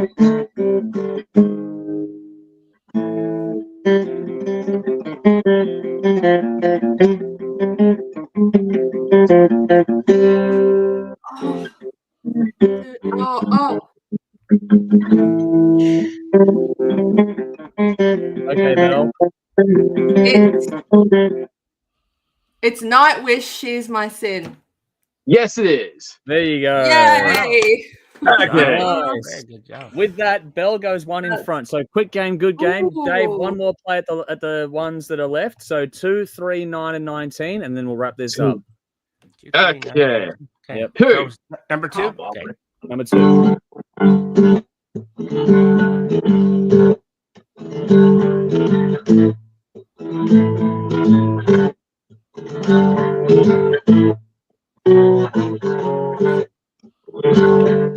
Okay, Belle. Yes, it's Aerosmith, Train Kept a Rolling. Yes, it is. There we go. Yay! There we we thought the go. collection You last would have year. come back to me. All right. Nice. Number 3, Dave. Number 3. Yep.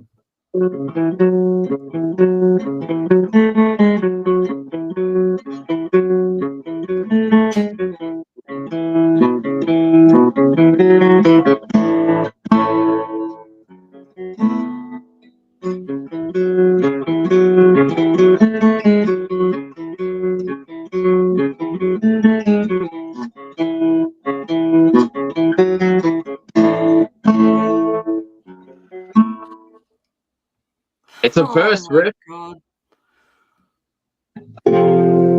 Is it Black Sabbath? No, No, okay. No. All about right. fucking 10 years. It's hair metal. Oh, I know. Yeah. Fuck. I know it now. It's Bon Jovi. Yes. Bon Jovi. That just hit me too. It's Born to Be My Baby. Yeah. Yes, it is. There you go, Yeah, Belle. as soon as you It's said Bon Jovi, my unstoppable. head was saying Bon Jovi. The hatchet is Yeah. going to Yeah. run away with it. All right. Well, Sounds that's there. it. Yeah, because you'd have to. Yeah, Belle's got that. So 1, 2, 3, 4, No, 5, 6, 7, 8, yeah, 9. but- There's 2 left. 1, 2, 3, 4, 5. And Oh, yeah. Have to do Jeff this again. can't catch. So Belle has this sewn up. So let's have a quick crack at 9 and 19. But Belle has 1. That's a done deal. Yep. Jeff can't catch her. So Hey. I'll give you a hint. This should never, the album this is on shouldn't have been in the soundtrack battle. okay. Okay. Oh,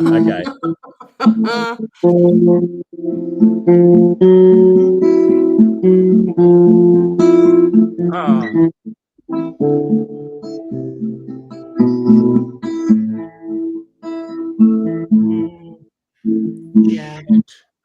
is it, all right.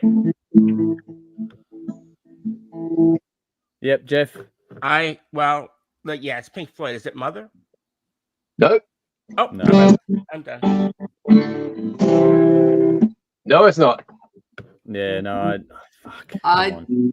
I'm very new to that album, and I know it's off the wall, but I just Yeah, no, it's off the wall. I don't know what song it is because I don't know the songs well enough. But something about a blue sky. Oh no, Is that's it a Goodbye different Blue song. Sky?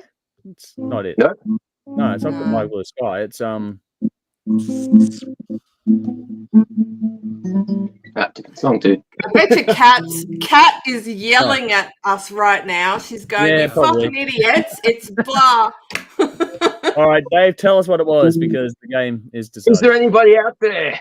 Okay, there you go. Nice. And it was 19 was the last one we hadn't guessed yet. 19. Yep. Fucking, you're gonna kick yourself. Okay, one more time.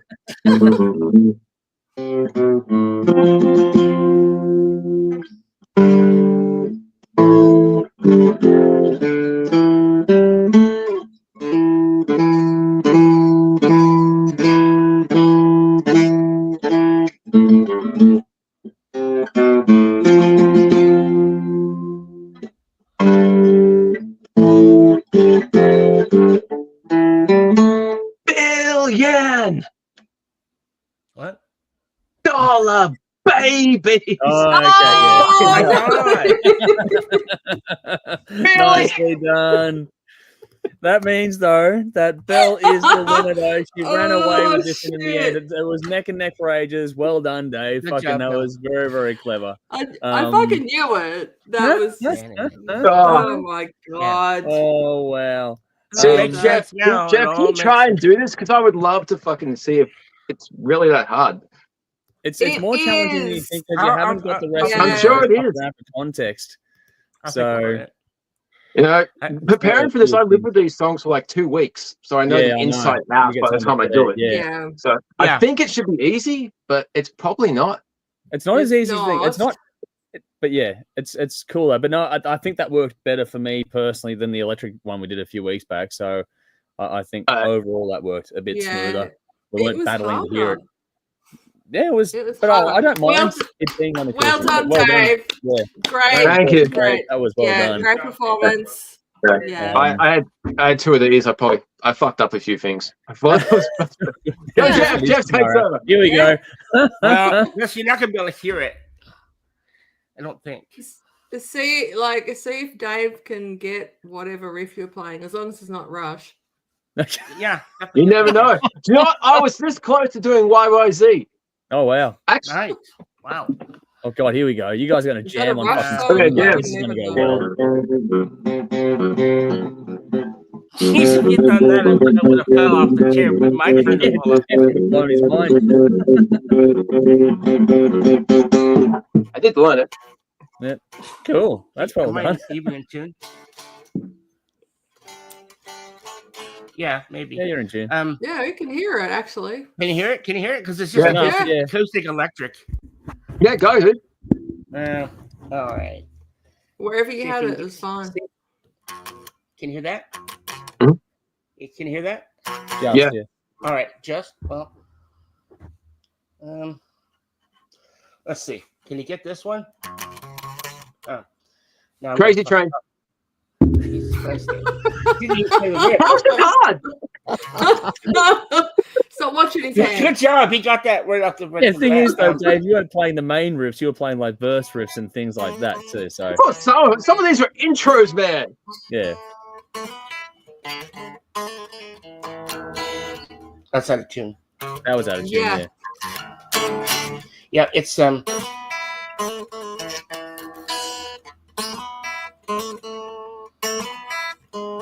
Yeah, I know that. it's yeah, it's yeah, I don't know if you can even hear that. I can hear it.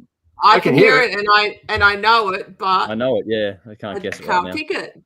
I just playing guitar on stream is not something I was thinking about doing today.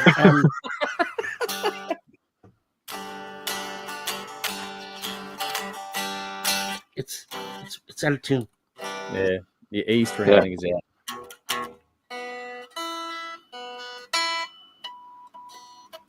Bell, your poster's falling down. Your maiden. out. One of them. Oh, Oh yeah, God. behind you. Yeah. Drop. All right, let's table that. Put a pin in it. We'll do it another time. Let's get on to We'll the do it another final time. act Yeah, of the let's evening. do Let's it. get to the battle as we go through things Yeah. here tonight. So, quick games, good game on this one, folks. You all know the game. We do a battle each week, and I'll do a quick little bit of preamble here. So each season we do a thing called King of the Riff. We go through albums. The theme for this series is a one album wonder. So bands that only released one studio album, so not ones that had live albums. That doesn't matter, all that sort of stuff. Just one standalone studio album is the name of the game. Tonight's battle for us is between Damageplan, Newfound Power, and Beautiful Sin, The Unexpected. One from 2004, the other from 2006. For the audience, it's Damageplan, Newfound Power going up against Them Crooked Vultures. Belle has done the work behind the scenes again for the voting tally, so thank you to Belle for going through and tallying all that up, and also the Thin Lizzy stuff earlier on tonight as well. That's it. Basically, it's very, very straightforward. It's a battle between two albums to see which one goes through to the next round. The winner of this one goes on to face Scarlet in round 7 in a couple of weeks as part of the finale of this season of King of the Riff. Basically, we go through, give our thoughts, and tell which one wins and why. Dave has ducked out for something, and Jeff's doing something else. So, Belle, it's you and I at the moment, so I'm going to throw to you first to give your thoughts on this battle, who wins and why. That's cool. I'll just say that Jeff was playing Iron Maiden Wasted Years just then. So pick that one. Nicely done. You got your ear in now. You're all right. Yes. Yeah, I'm getting it. Yeah, look, I ran out of time to do any real in-depth notes on this, but that's probably fine because I think I've spoken far too many words about music tonight anyway. So, oh my God, what is going on?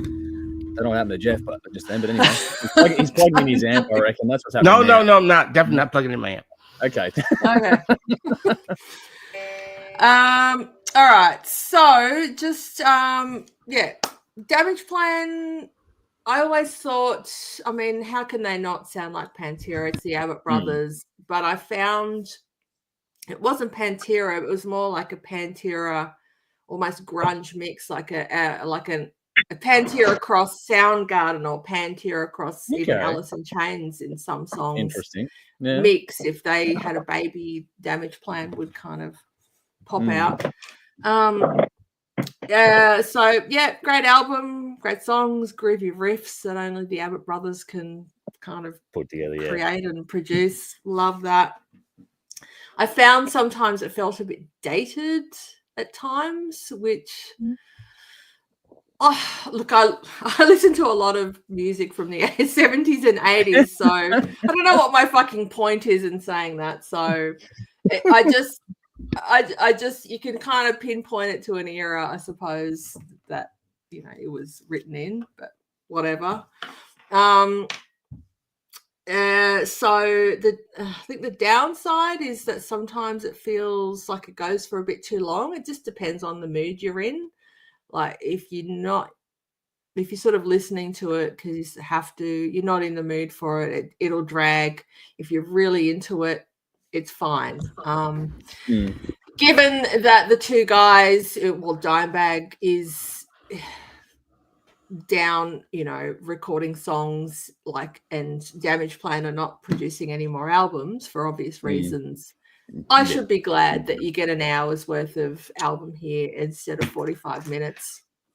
So again, what the fuck is my point in that thought? So I don't know. Look, what have I actually written? There are some amazing Dimebag moments on here, like Moment of Truth. The solo in that, fucking hell, that actually made me feel a bit emotional just thinking about how that talent got taken from the world.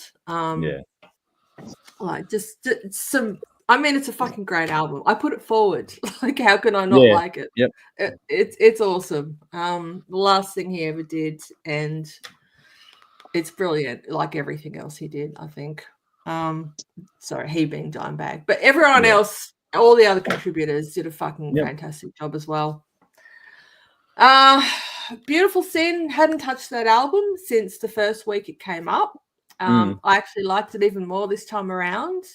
I guess familiarity really helped with it, even though I really did like it the first time around. But I, listening to it, I'm like, oh yeah, this song, oh yeah, this is really good. musically miles apart in style, but I think equal in composition and execution. And yeah, I feel weird saying this now, but I'm going to go with what my choice was at the time of writing all this down. Is that my choice is going to be with Beautiful Sin, because my state of being was this was the album that I needed. Damageplan's awesome, but I needed music with more of an uplift this week, like Big Red Fire Truck. Feel good music that kind of it's like soul nourishment for the soul, I guess. So it really just connected with me more this week, cut through in more meaningful way. So yeah, that's where my vote's going. Wow, there we go. That starts us off, and don't forget that Belle put forward Damageplan. I know. That shows you how much an impact Beautiful Sin has made, which actually is testament to how good that album is, because I think it's fantastic. That's a great album. It was unanimous really last time round, so we'll see if that continues on. Dave, let's throw to you next. Your thoughts on the battle and your winner. Yeah, this is kind of a great example of what this battle's about, the whole one and done for, but even if the tragedy hadn't have happened, I think this would have been a one-off album anyway, because after Dime's death, all the Guitar World magazines and all the Guitar Play, every fucking magazine, because he spent a lot of time hanging out in these offices and would do lots of extra shit for these magazines. So at the time, I bought so many magazines because everyone's processing this thing and like digging up old interviews. There's also interviews with Rita, Dime's missus, and like a couple of days before he passed, he called her up and he was so unhappy, and he was unhappy because of the singer of Damageplan. He's just like, this guy isn't who I thought he would be. And she's like, call Phil, talk to him, try to work it out. So I was literally just trying to look for that magazine. I got it somewhere, still got this interview. And so, they would have run their course. Hopefully Phil would have cleared his shit up and Pantera would have been back together. So this is a fucking great album. It's a historical moment. And a lot of it it's definitely the Abbott brothers. You can hear it, you can feel it, because they got their individually they got their style, but together they just got that chemistry that it's fucking special. And then it's them, but it's not Pantera with a different singer. As Belle was just mentioned, I walked in halfway through, but you got that Alice in Chains vibe. You got the influences from around them. They're bringing it into it to make this not just Pantera leftovers with a new singer. This is something different. They worked really hard, I think, on that. But I've listened to this multiple times over since when it came out. I listened to it, and in the years in between. But this week, I really spent a lot of time with it for the review process. I've never actually actively listened to this. I want to listen to Diamond Vinny. I'll listen to Pantera. I'll go to this if I'm still wanting to listen to them, but I've heard those albums to death. And this will come on, and I'll start, but I'll never actually consciously listen all the way through because it is a long listen. But you get into songs like fucking Explode. That should have been the album opener. That's a fucking killer song. It was a single. It was a video. The video is not on YouTube. I had to go to Daily Motion to find it. But fuck, if they just also maybe made it a little bit shorter and put that song at the start.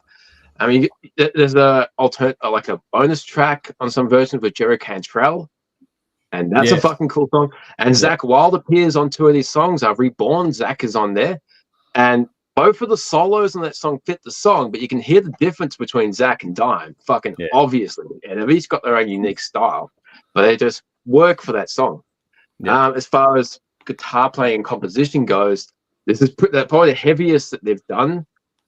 Each album of Pantera got progressively heavier with the detuning, and they were always just a little bit off. They would detune and then a little bit more, like a quarter. So they'll all be in tune with each other, but this is down to like a fucking C sharp. So it doesn't sound that heavy because the tone is up. It's not like fucking, going to be heavy as everything, but just composing at a deeper key creates these different unique sounds. The singer, well, I kind of spoke harshly about him earlier. I don't know personally because Vinny said good things about him afterwards. You have to be the guy dealt with a lot of shit after this, I'm sure. Yes. But he is a fucking great singer. He fits the band perfectly. I love what he does on this. I'm not a big fan of harsh vocals modernly. Like fucking Pantera, Sepultura, 80s, 90s. This is how it's done. You can be harsh and aggressive and coherent. You can get your fucking lyrics and your point and your aggression and your emotion across. Modern screamers can learn a lot from this guy. And I couldn't even tell you his fucking name. But he really brought something special to this. Solos are fucking great. There's some amazing Dime solo in Explode. It's very effect driven because there's like a pressure pedal that he uses, a pitch shifter. But that wouldn't work if he wasn't grinding those fucking notes himself. So that's fucking awesome in itself. Yeah. The last song, very bluesy, very just mellow. It's a cool closer. But yeah, it's a diverse listen from start to finish. I think it's fantastic. Listen to Beautiful Sin again. I love that album. I think it's a cool side project. Well, the guy left Halloween. It was cool to listen to it again. But yeah, my votes definitely go to Damageplan. I fucking love this album. I gotta listen to it more. Nice. All right. Cool. Safe to say it was a bit of opposites as far as I thought was which way this might go. So it's one each now. Let's see what happens. Jeff, let's throw it to you. Yeah, look, Damageplan was always sort of a love-hate thing with me. I love it, and I loved the fact that they were doing something after Pantera dissolved.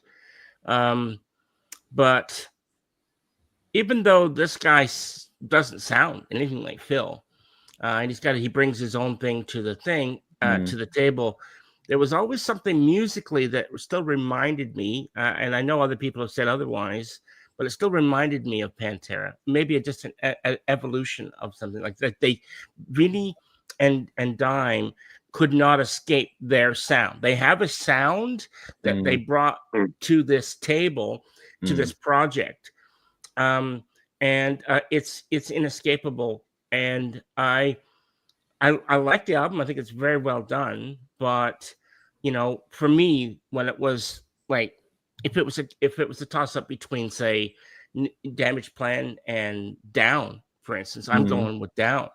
Just because it resonates more with me. It's a different style of music completely. Yeah.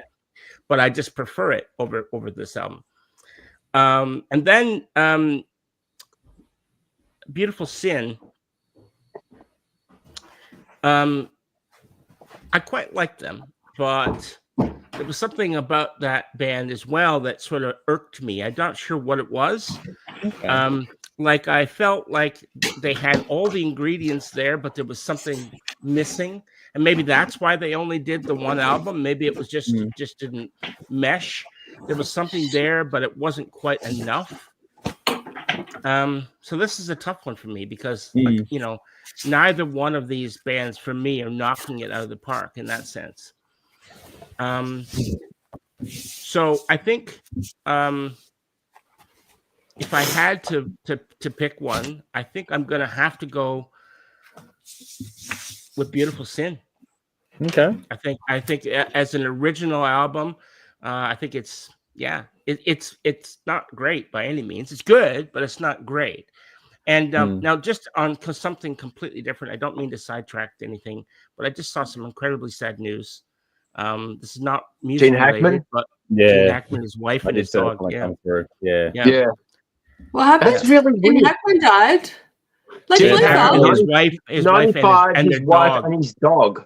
They all died. They found in their house together. I think probably carbon monoxide poisoning. Yeah, I'm thinking that too. Oh my. Yeah. So Nicole put in the. I'll catch up on comments before we get out of here quickly, folks. But Nicole, breaking news off topic. His wife has been found dead. So I did check on through, and it's sad news, obviously. It is sad.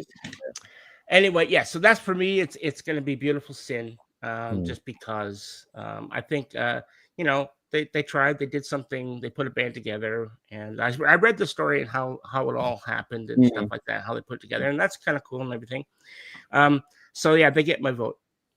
Okay. Just by a smidge. Yep, no, that's all right. For me, I do apologize tonight, folks. We'll get through comments later on, and I'll catch up with everyone later on. But for now, we just got to sort of get cracking and get out of here. But Yeah. For me, this is actually a tough battle because I love both albums. I really genuinely love both albums. I'm sitting there going, fuck, how do I pick a winner here? Yeah. We've covered Beautiful Sin, so I'm going to spend more time on Damageplan in this context. But I haven't listened to this album in years until Bell put it forward as part of this process. And I was like, fuck yeah. Like I was glad to go over it again. I reckon it's fantastic. It's so good to hear the Abbott brothers. It's the last thing you will hear from those two. And to hear them sorry, I kind of improvised most of my thing. Does anyone know if Dime appeared on the Black Label Society album? Because this could be the only song with both Zach and Dime on it. I don't think so. I don't think Dime ever appeared on the Black Label, so I think this is the only one with those two guys who spent so much time together. Yeah, they actually recorded something. Yeah, you might be right. I would have to dig into that, but you might be right. That's a good point. Like I said, I forgot how good this album was after not listening to it for so long. I mean, for us, it's just there's always music going on, so there's always you never really get time to visit albums you want to go back to that often over the time. So it's good to do things like this. I think in the end, fans of music in general were fucking robbed. At the end of the day, when you break down what happened in history and how the world played out, it was just fuck. But if you want a more Pantera, this kind of is as close as you get. But it's funny how people mention all these other bands, but there's songs later in the album that remind me of what Rex Brown was doing in Kill Devil Hill later on too. So if you like it's not the same thing, but this band and Kill Devil Hill was like a different split off of what made up Pantera, made it work so well, especially early Kill Devil Hill. So you can hear the influence spread from other projects. Yeah. It's one of those bands where they all have their unique parts. Yeah, and even with Phil and his other stuff as well. Like it all. The family tree of this band is monumental. It's fucking huge.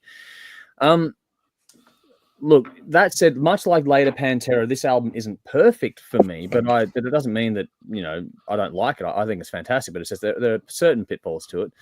But what I found really enjoyable on this one that actually caught me by surprise, because I remember listening to it and going, "Fuck, this is heavier than I thought it was going to be." But now listening to it all these years later, it's like actually this is more melodic than I remember, if that makes sense as well. Like there's a lot more melody on here than I recalled when I first listened to it. Which I thought was actually a really good highlight and made this album jump out even more for me than it did originally. There are some fucking wonderful songs on here. Pride, Reborn, Save Me, Moment of Truth, and Should Bleed. Like those ones are fantastic highlights for me across this one. They're just examples of the melody. They're not the only tracks with use of melody, but they're the ones that jump out to me the most. If they'd have leaned into that side more, this could have been really something special as far as I'm concerned. But I'm the same person that likes the early Pantera and likes the more melodic Phil Anselmo vocal as well. Patrick Lachman is the vocalist, and his career is something else. He was in Halford, wasn't he? Yeah, guitarist for Halford. And he left that to go and do this. And so his career is fucking nuts. Go and look it up. But he sings his fucking ass off on this record, whether it be harsh vocal or clean vocal. He's got some pipes, and fuck me, for a guy who's a guitarist, he's a fucking good singer. I think the brothers are on fire, which you all know about, and Rob Zilla on bass is no slouch either. They've done a lot. The funny thing is that Dave, you mentioned that they would have been a one and done. They actually were tracking album number 2 when there is like been rumors for years that there's tracks out there, but the manager has confirmed there's music and it's recorded. It's just not released. So I don't know if we will ever see it or hear it, but there is music recorded, but I don't know what will happen next. Obviously, there's a lot of things to play out in due course there. I think that the guest spots from Zach have been mentioned too, but there's also a guest spot from Corey Taylor on this one too, which I thought worked well. Oh, fuck you. Yeah, that was cool. I thought that worked in well. That was nice. But there's other things too, like the groove that the brothers a cool song. Yeah, but the groove the brothers had really shines on this as well. Like it's a really fucking great album. And I love the way they closed the album with an acoustic bass track. Like that was just that's a great song. Yeah, it's such a fucking, like I said, not a perfect album, I think the first few tracks at the start tend to bleed into each other a bit. It doesn't have a strong start. That's the problem. Some of the later tracks could have been a better opener. Yeah, and I think And that that they would have been truly fantastic. there, and it just gets a bit too much samey for the first sort of 3-4 tracks, and then it sort of hits. And then it fucking wakes up. Yeah, it's funny because you think when you're going to chop an album, when you're going to reduce it, you sort of towards the end is the filler. Usually, but the last three quarters are the best part. After Fuck You, it gets really good. Imagine, I know you said Explode, Dave, but imagine if they'd opened with Save Me. Yeah. Like that could have been Save Me, then Explode. Yeah. That'd be a cool 1-2 punch. You know, going back to the track order. Still close to the acoustic song, but Save Me, then Explode. Fuck. Could have really made something like it's a great album, don't get me wrong, but there are pitfalls to it. It's not a perfect release. On the other side of the coin, we have Beautiful Sin returning again. You know, we've done this before, The Unexpected, which was an unexpectedly glorious surprise for me. I loved it a lot more than I thought it would. So much so that it won in a clean sweep last time, which was unusual. We don't get a lot of clean sweeps. It's weird how that album, like Bell, it was actually a genuine pleasure to go back to it, which made this decision even harder at the end of the day, because you're sitting there going, fuck, okay, I really did listen to and take in Beautiful Sin and go, fuck, I'm actually becoming a really big fan of this band, even though they did one album. I think it's a really good piece of music. It's hard. I think the guitar work, the performances all around, but the vocals are my fucking God to die for. I love her voice. And that's what makes this... It's such a hard battle because they're so different. Like Dave said, they're so stylistically different, but damn, it's a good battle. Both bands aren't one-trick ponies either. They can really get into the aggressive side when they choose to. Even in Beautiful Sin, she gets into it and gets growly, and then it's like, fuck yeah, there's some serious meat on the bone. It's you know, I'm not tired of it at all. We only listened to it a short time ago, and I'm quite happy to go back to it, and that's usually a very good sign. So I like, as a footnote, I like that these albums are only 2 years apart. You can kind of tell they're from an era, which is not a bad time overall. And I just think that it's actually, I don't know, it's a tough battle, and it's hard to pick a winner. I settled in the end on the only way that I could think of, and for me, it came down to substance. It's an odd one, maybe, but for me, it felt one was a more fulfilling listen overall. And if I was forced to reach off the shelf for one or the other, I know which one I'd go for, even though a part of me is yelling at me, going, "What is wrong with you?" But I'm going to do this. Both deserve to be here. Both deserve to go all the way to the end, as far as I'm concerned. Yes. But I'm going to go with Beautiful Sin. Believe it or not, I love Damageplan. Get it. I'm the only one that went Damageplan. You went Damageplan. Sorry, I missed that. But yes, Andrew, it wasn't like I agree. Yeah. What am I doing? Hard. What the fuck am I doing? But I'm choosing this album, Damageplan. I know. I can't believe you're doing Not it. because I don't like Damageplan. It's just exactly. Yeah. See, I couldn't vote Beautiful Sin because that first song shits me to tears because the Halloween version is so much better. But this is how it's such a weird thing. But at the same time, we can both critique the starts of both albums in that context, which we have done now in this. Yes, that Halloween song is so much better though. Yeah, I like the opening. No, I can't listen to that fucking song. Yeah. No, but I don't know that. I don't know the Halloween song, so you've heard it. You have heard it. It's a Beautiful Sin song. It's on the Bell. It's on the Dark Ride. You've heard that album. Yeah, but like once, maybe twice. Yeah, maybe. I don't know. You've heard the album. It's trust me, it's much better. The vocals, the lyrics are better. Well, I get what you're saying, Dave. I understand why that generates the feeling it does for you. But for me, I'm not as big on that album as I know. I like the album. Don't get me wrong, but I'm not as diehard on that, and so it doesn't have as big of a place. Yeah, for me. the Dark Ride's that's a 10. That album is a 10. I know. For me, her vocal is something else across the whole album. So that is. How unhappy do you have to be as the drummer of Halloween? Like, fuck you, I'm leaving the band. It's going to be called my demo version with my lyrics. He got permission to do it though, so you know he what? did. Yeah, well, they pitied him. It was a pity fucking permission. That's like you're a drummer, man. You're not a guitar player. You're not a singer. You're not a vocalist. Just the drummer, man. He's a fucking like person. On a snare drum. He's just a drummer. You're just a person. Wow. How dare you? Yeah. I know, right? Anyway, so for those playing along at home, that does mean it is 3-1. Not that it was a fait accompli. It was actually a really tough battle, I think, for I'm all of us surprised. here tonight. But I'm surprised. I'm surprised Andrew. too. I was like, oh fuck. Yeah. But there we go. That's how it worked out. But it's funny. Yeah, in its this own is way. strange. Yeah, it is strange. But the audience had their say as well, which was Damageplan versus them Crooked Vultures for the Oh audience. yeah. And this was an 80% landslide. 80% went one way versus the other, and it's the same result, but with a different band. It's them Crooked Vultures took it with 80% of the vote. Are you fucking kidding me? That boring fucking dragging I know, droning I'm bullshit glad beat that was fucking I'm actually Damageplan. dead set. I got What a is wrong question. with the audience? Had you actually went with Damageplan and then it was a tie, what was the higher seed? What would have won? It wasn't by seed, it's by play count, and it's a landslide there because play count goes to Damageplan by about. Fuck yeah, it 36 does million to because they're 3. a much better band out of these three bands. Holy shit! Fucking wow! Dave. Them Just for Crooked interest Vultures sake, beat just for Damageplan. interest sake, we don't need to ask Dave, but who, if you had to choose out of those two, Andrew and Jeff, who would you have chosen? Damageplan and Vultures. Yeah. Damageplan and a heartbeat for me. Damageplan and a heartbeat. Yeah, same. Yeah. Isn't that I funny? think Vultures is good for about 80% of the album. Then it's fucking boring. I'm gonna ask the audience a question. If you actually are the same audience that votes on these fucking polls, like seriously, what is it about Damageplan that makes you want to listen to them Crooked Vultures above them? Don't know, man. I think they're both if you want to break, okay, let's break this down, right? Because the Damageplan play count was about 36 million. Yep. Them Crooked Vultures play count was about 240 plus million. So in terms of sheer popularity, it's not even close. And I think it's because of the names attached to it's almost them 10 Crooked times. Vultures. Almost 10 times.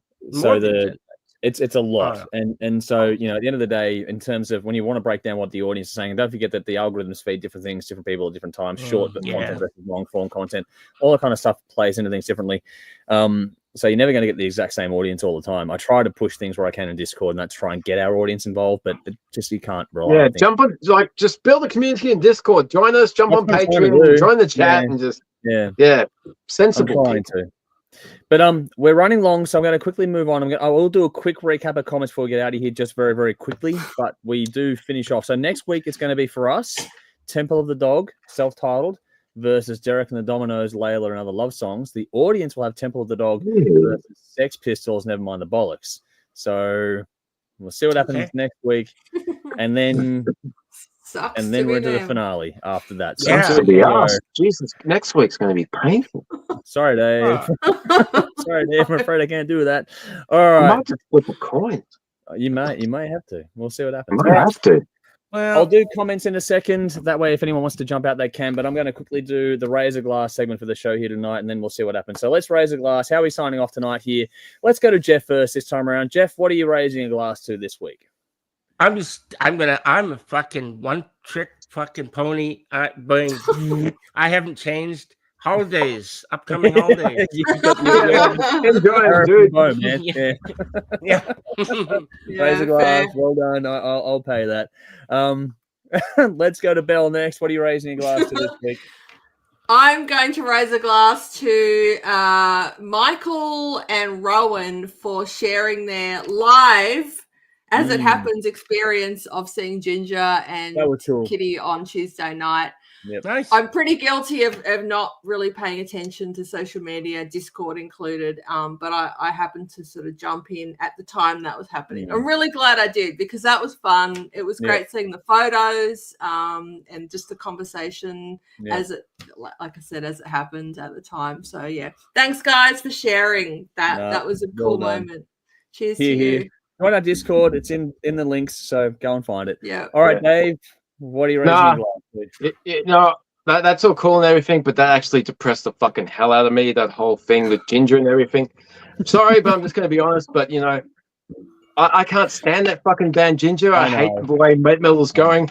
And you look at a band like Eclipse or Heat, and they come to Australia and they play to maybe 700-800 people, and a fucking angry, aggressive metal fucking band like Ginger will pack out Festival Hall. It depresses the fucking hell out of me. And this is the way metal's going. You want to be all fucking miserable and angry and just, no, fucking shoot me. I don't want any part of it. It's fucking terrible. But yeah, I'll raise a glass to anyone who is burnt out and exhausted, but still takes that next step forward, because what else are you going to do? Yep. But yeah, you know, if you want to listen to fucking miserable metal, you know, the world's fucking angry enough. Why would you want to make things worse? But like, seriously. No, like, I get it. Why the fuck aren't Eclipse playing fucking Rod Laver Arena? Because media here sucks in general, man. They're not pushing anything. Well, how the fuck is Ginger packing out Festival Hall when because media they get sucks? played on Triple J, for example, and yeah, because and people want the angry shit. yeah, That's but all that's they because- fucking want. But all So, we can do, yeah, Dave, fuck it. is make ourselves as big as we can to promote bands like Eclipse, because we all love Eclipse here. So I think that's, Yeah, Yes, we we do. do. But we, Yep. and we've been doing it for 10 years, and Yeah. people still go and see fucking Ginger, and nobody goes sees Eclipse. well, Dave, you said 1 foot in front of the other one, so that's what we're doing each week. 1 foot in front of the other one. So Yeah. that's all you can do. That's all Yeah, we can do. until you can't fucking do it anymore. That happens eventually, but we'll see what happens. Yeah. I'm going to raise a glass, though. Dave, hopefully this will cheer you up, actually.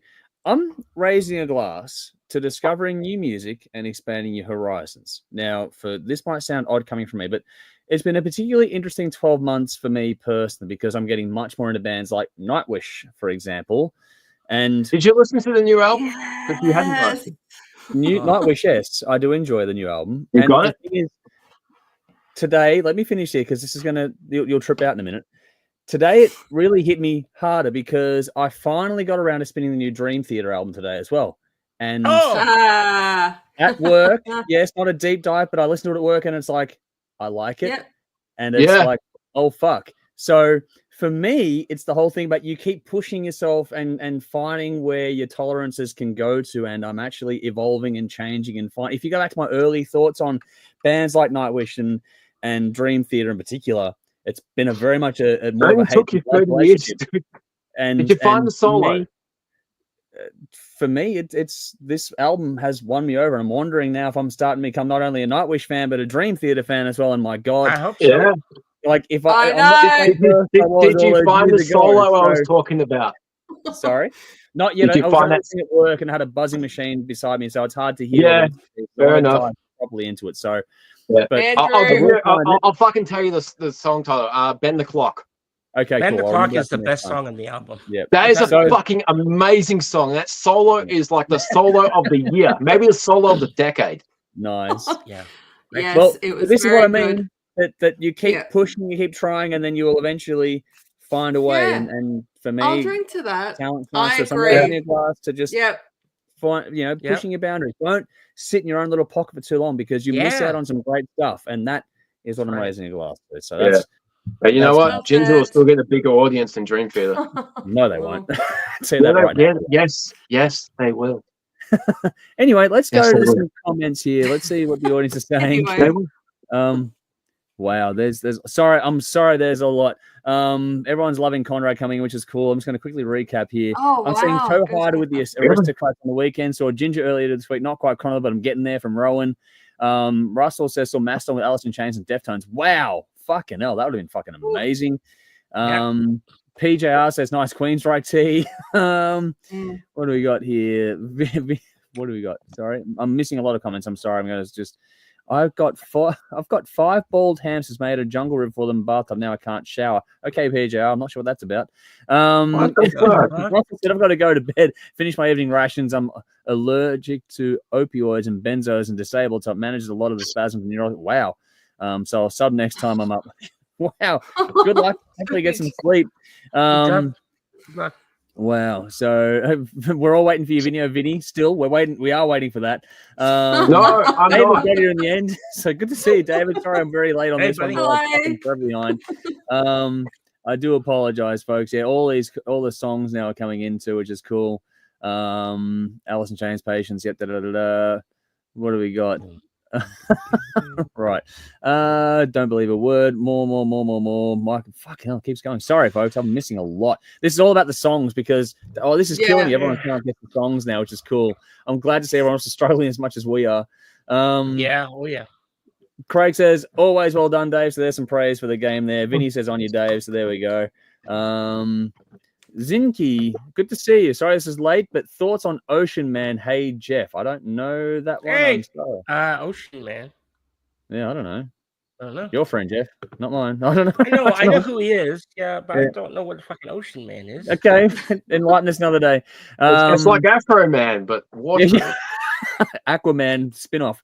Damageplan, his vocalist is Pat Lackman. In my opinion, Damageplan was worse than anything Matera did. Dime was heavily alcoholic and unfocused. Sorry if this is a hot take because I love Dime. Hurts to say. That's from Hard Music Guys, which is an interesting take on That's honest. Appreciate it. Yeah, at least he wasn't fucked up on heroin like fucking Phil was. Yeah. All right. Okay, quickly here. Michael says, back to the question for tonight. The three-way split for gone venues. The Palace, the Venue, and the Seaview Ballroom. St Kilda wins for me. There we go. I missed the Elephant and Wheelbarrow in St Kilda. Yeah. Let's finish off there. I'll catch up on points later on. A venue you miss. So you miss the Elephant Wheelbarrow, Dave? Yeah. It's a good place. Jeff? Yeah, that is a really good place. I miss a place called the Doctor's Hotel, and I'll just leave it at that. You guys have no fucking clue what I'm talking about. That's okay. Is it in Canada? Yeah, Doctors with an E. E-R-S. Doctors, E-R-S. Yeah. Doctor's Hotel. Yeah. Okay. Bill? Look, I jumped out of the scene before I even got into it. So I will say I miss a venue called the Terminus, which was in Canberra. And I was rather young when I used to go there, but there were a lot of good local bands that played at that place. It was sort of Canberra's heavy metal nightclub, and it was around, and then it wasn't. And I miss it. It was good times. Yeah. And the Cat House, the Palace. The Cat House. Yeah, I was waiting for that one to get that out. The Cat House too. Yeah. Quickly for me, I'm going to say the SB, the old SB, because that's where Jody met. Yeah, the new place is a fucking hipster dive bar. Jody and I met at the SB. So, that's beautiful. In the grocery room, wasn't it? With White Widow. I remember the story. White Widow, Destroy, she said, and I forget the other band on the bill. But yeah, they're two great bands, man. Pegasus. I think Pegasus was the other Pegasus. Fucking Headless Horseman song. Yeah. Yeah. So that's a venue, because that's where Jody and I met, and it went boutique, and like Kat said here, that went boutique, and so it's not great. Did it? Oh. Yeah, it's hipster. It's all that. Like, I'm glad the building is heritage listed and it's still there as culture, but I'm never setting foot in that fucking place again. Yeah, been there once since. It's a fucking hipster bar. Fuck that. Yep. Scott got here in the end. Sorry I got here late to it, but Scott says, save me an awesome song. Michael said, happy to be in the 20% Damageplan shits all over Vulture. So there we go. And Craig said, Damageplan, funniest thing I've heard all year. Get involved in the polling. Get on YouTube and get involved there. Fucking fix the audience. That's about it. What do you got here? Vinny says, now, Andrew, if you'll allow me, I'd like to raise a glass to the Pope's health, improving recently, especially given how impacted he was to learn that Boys to Men isn't a delivery service. I'll let myself out. Old joke, dude. I heard that before. Wow. We had to do that one. That's an old Michael Jackson joke. Yes, it is. Fucking hell. All right. I'm sorry, folks. Don got here in the end too. Pantera, fantastic. I've been listening to Far Beyond Driven all week. Well, on that note, we'll finish up. Thank you so much. I know I've missed so many comments. I apologize last night. It got a bit wild and willing. We were a bit late, so I'm going to get us out of here because I know people have a cut-off time of about 50 seconds from now. So thank you all, one and all, for tuning in. We appreciate your time. Thank you for getting the comments. Even if we didn't read your comment out tonight, we do appreciate getting involved in the conversation. We'll go back and revisit these things as we get a chance to during the week. Thank you all so much for your time. Thank you to you guys for sticking with us here and doing the show for a bit longer than usual. Thank you to Dave beside me on the screen. Thank you to Belle in the opposite corner and Jeff underneath as well. Thank you all so very much. If you want to see out more, check out more, get on the Patreon page. You can check us out on Sunday, doing a Sunday session as well. But that'll do it for now. Back again, same time and place next week. Until then, I'm Andrew, and as always, you know what to do, folks. As always, drink up. Rock on. Rock on. Cheers.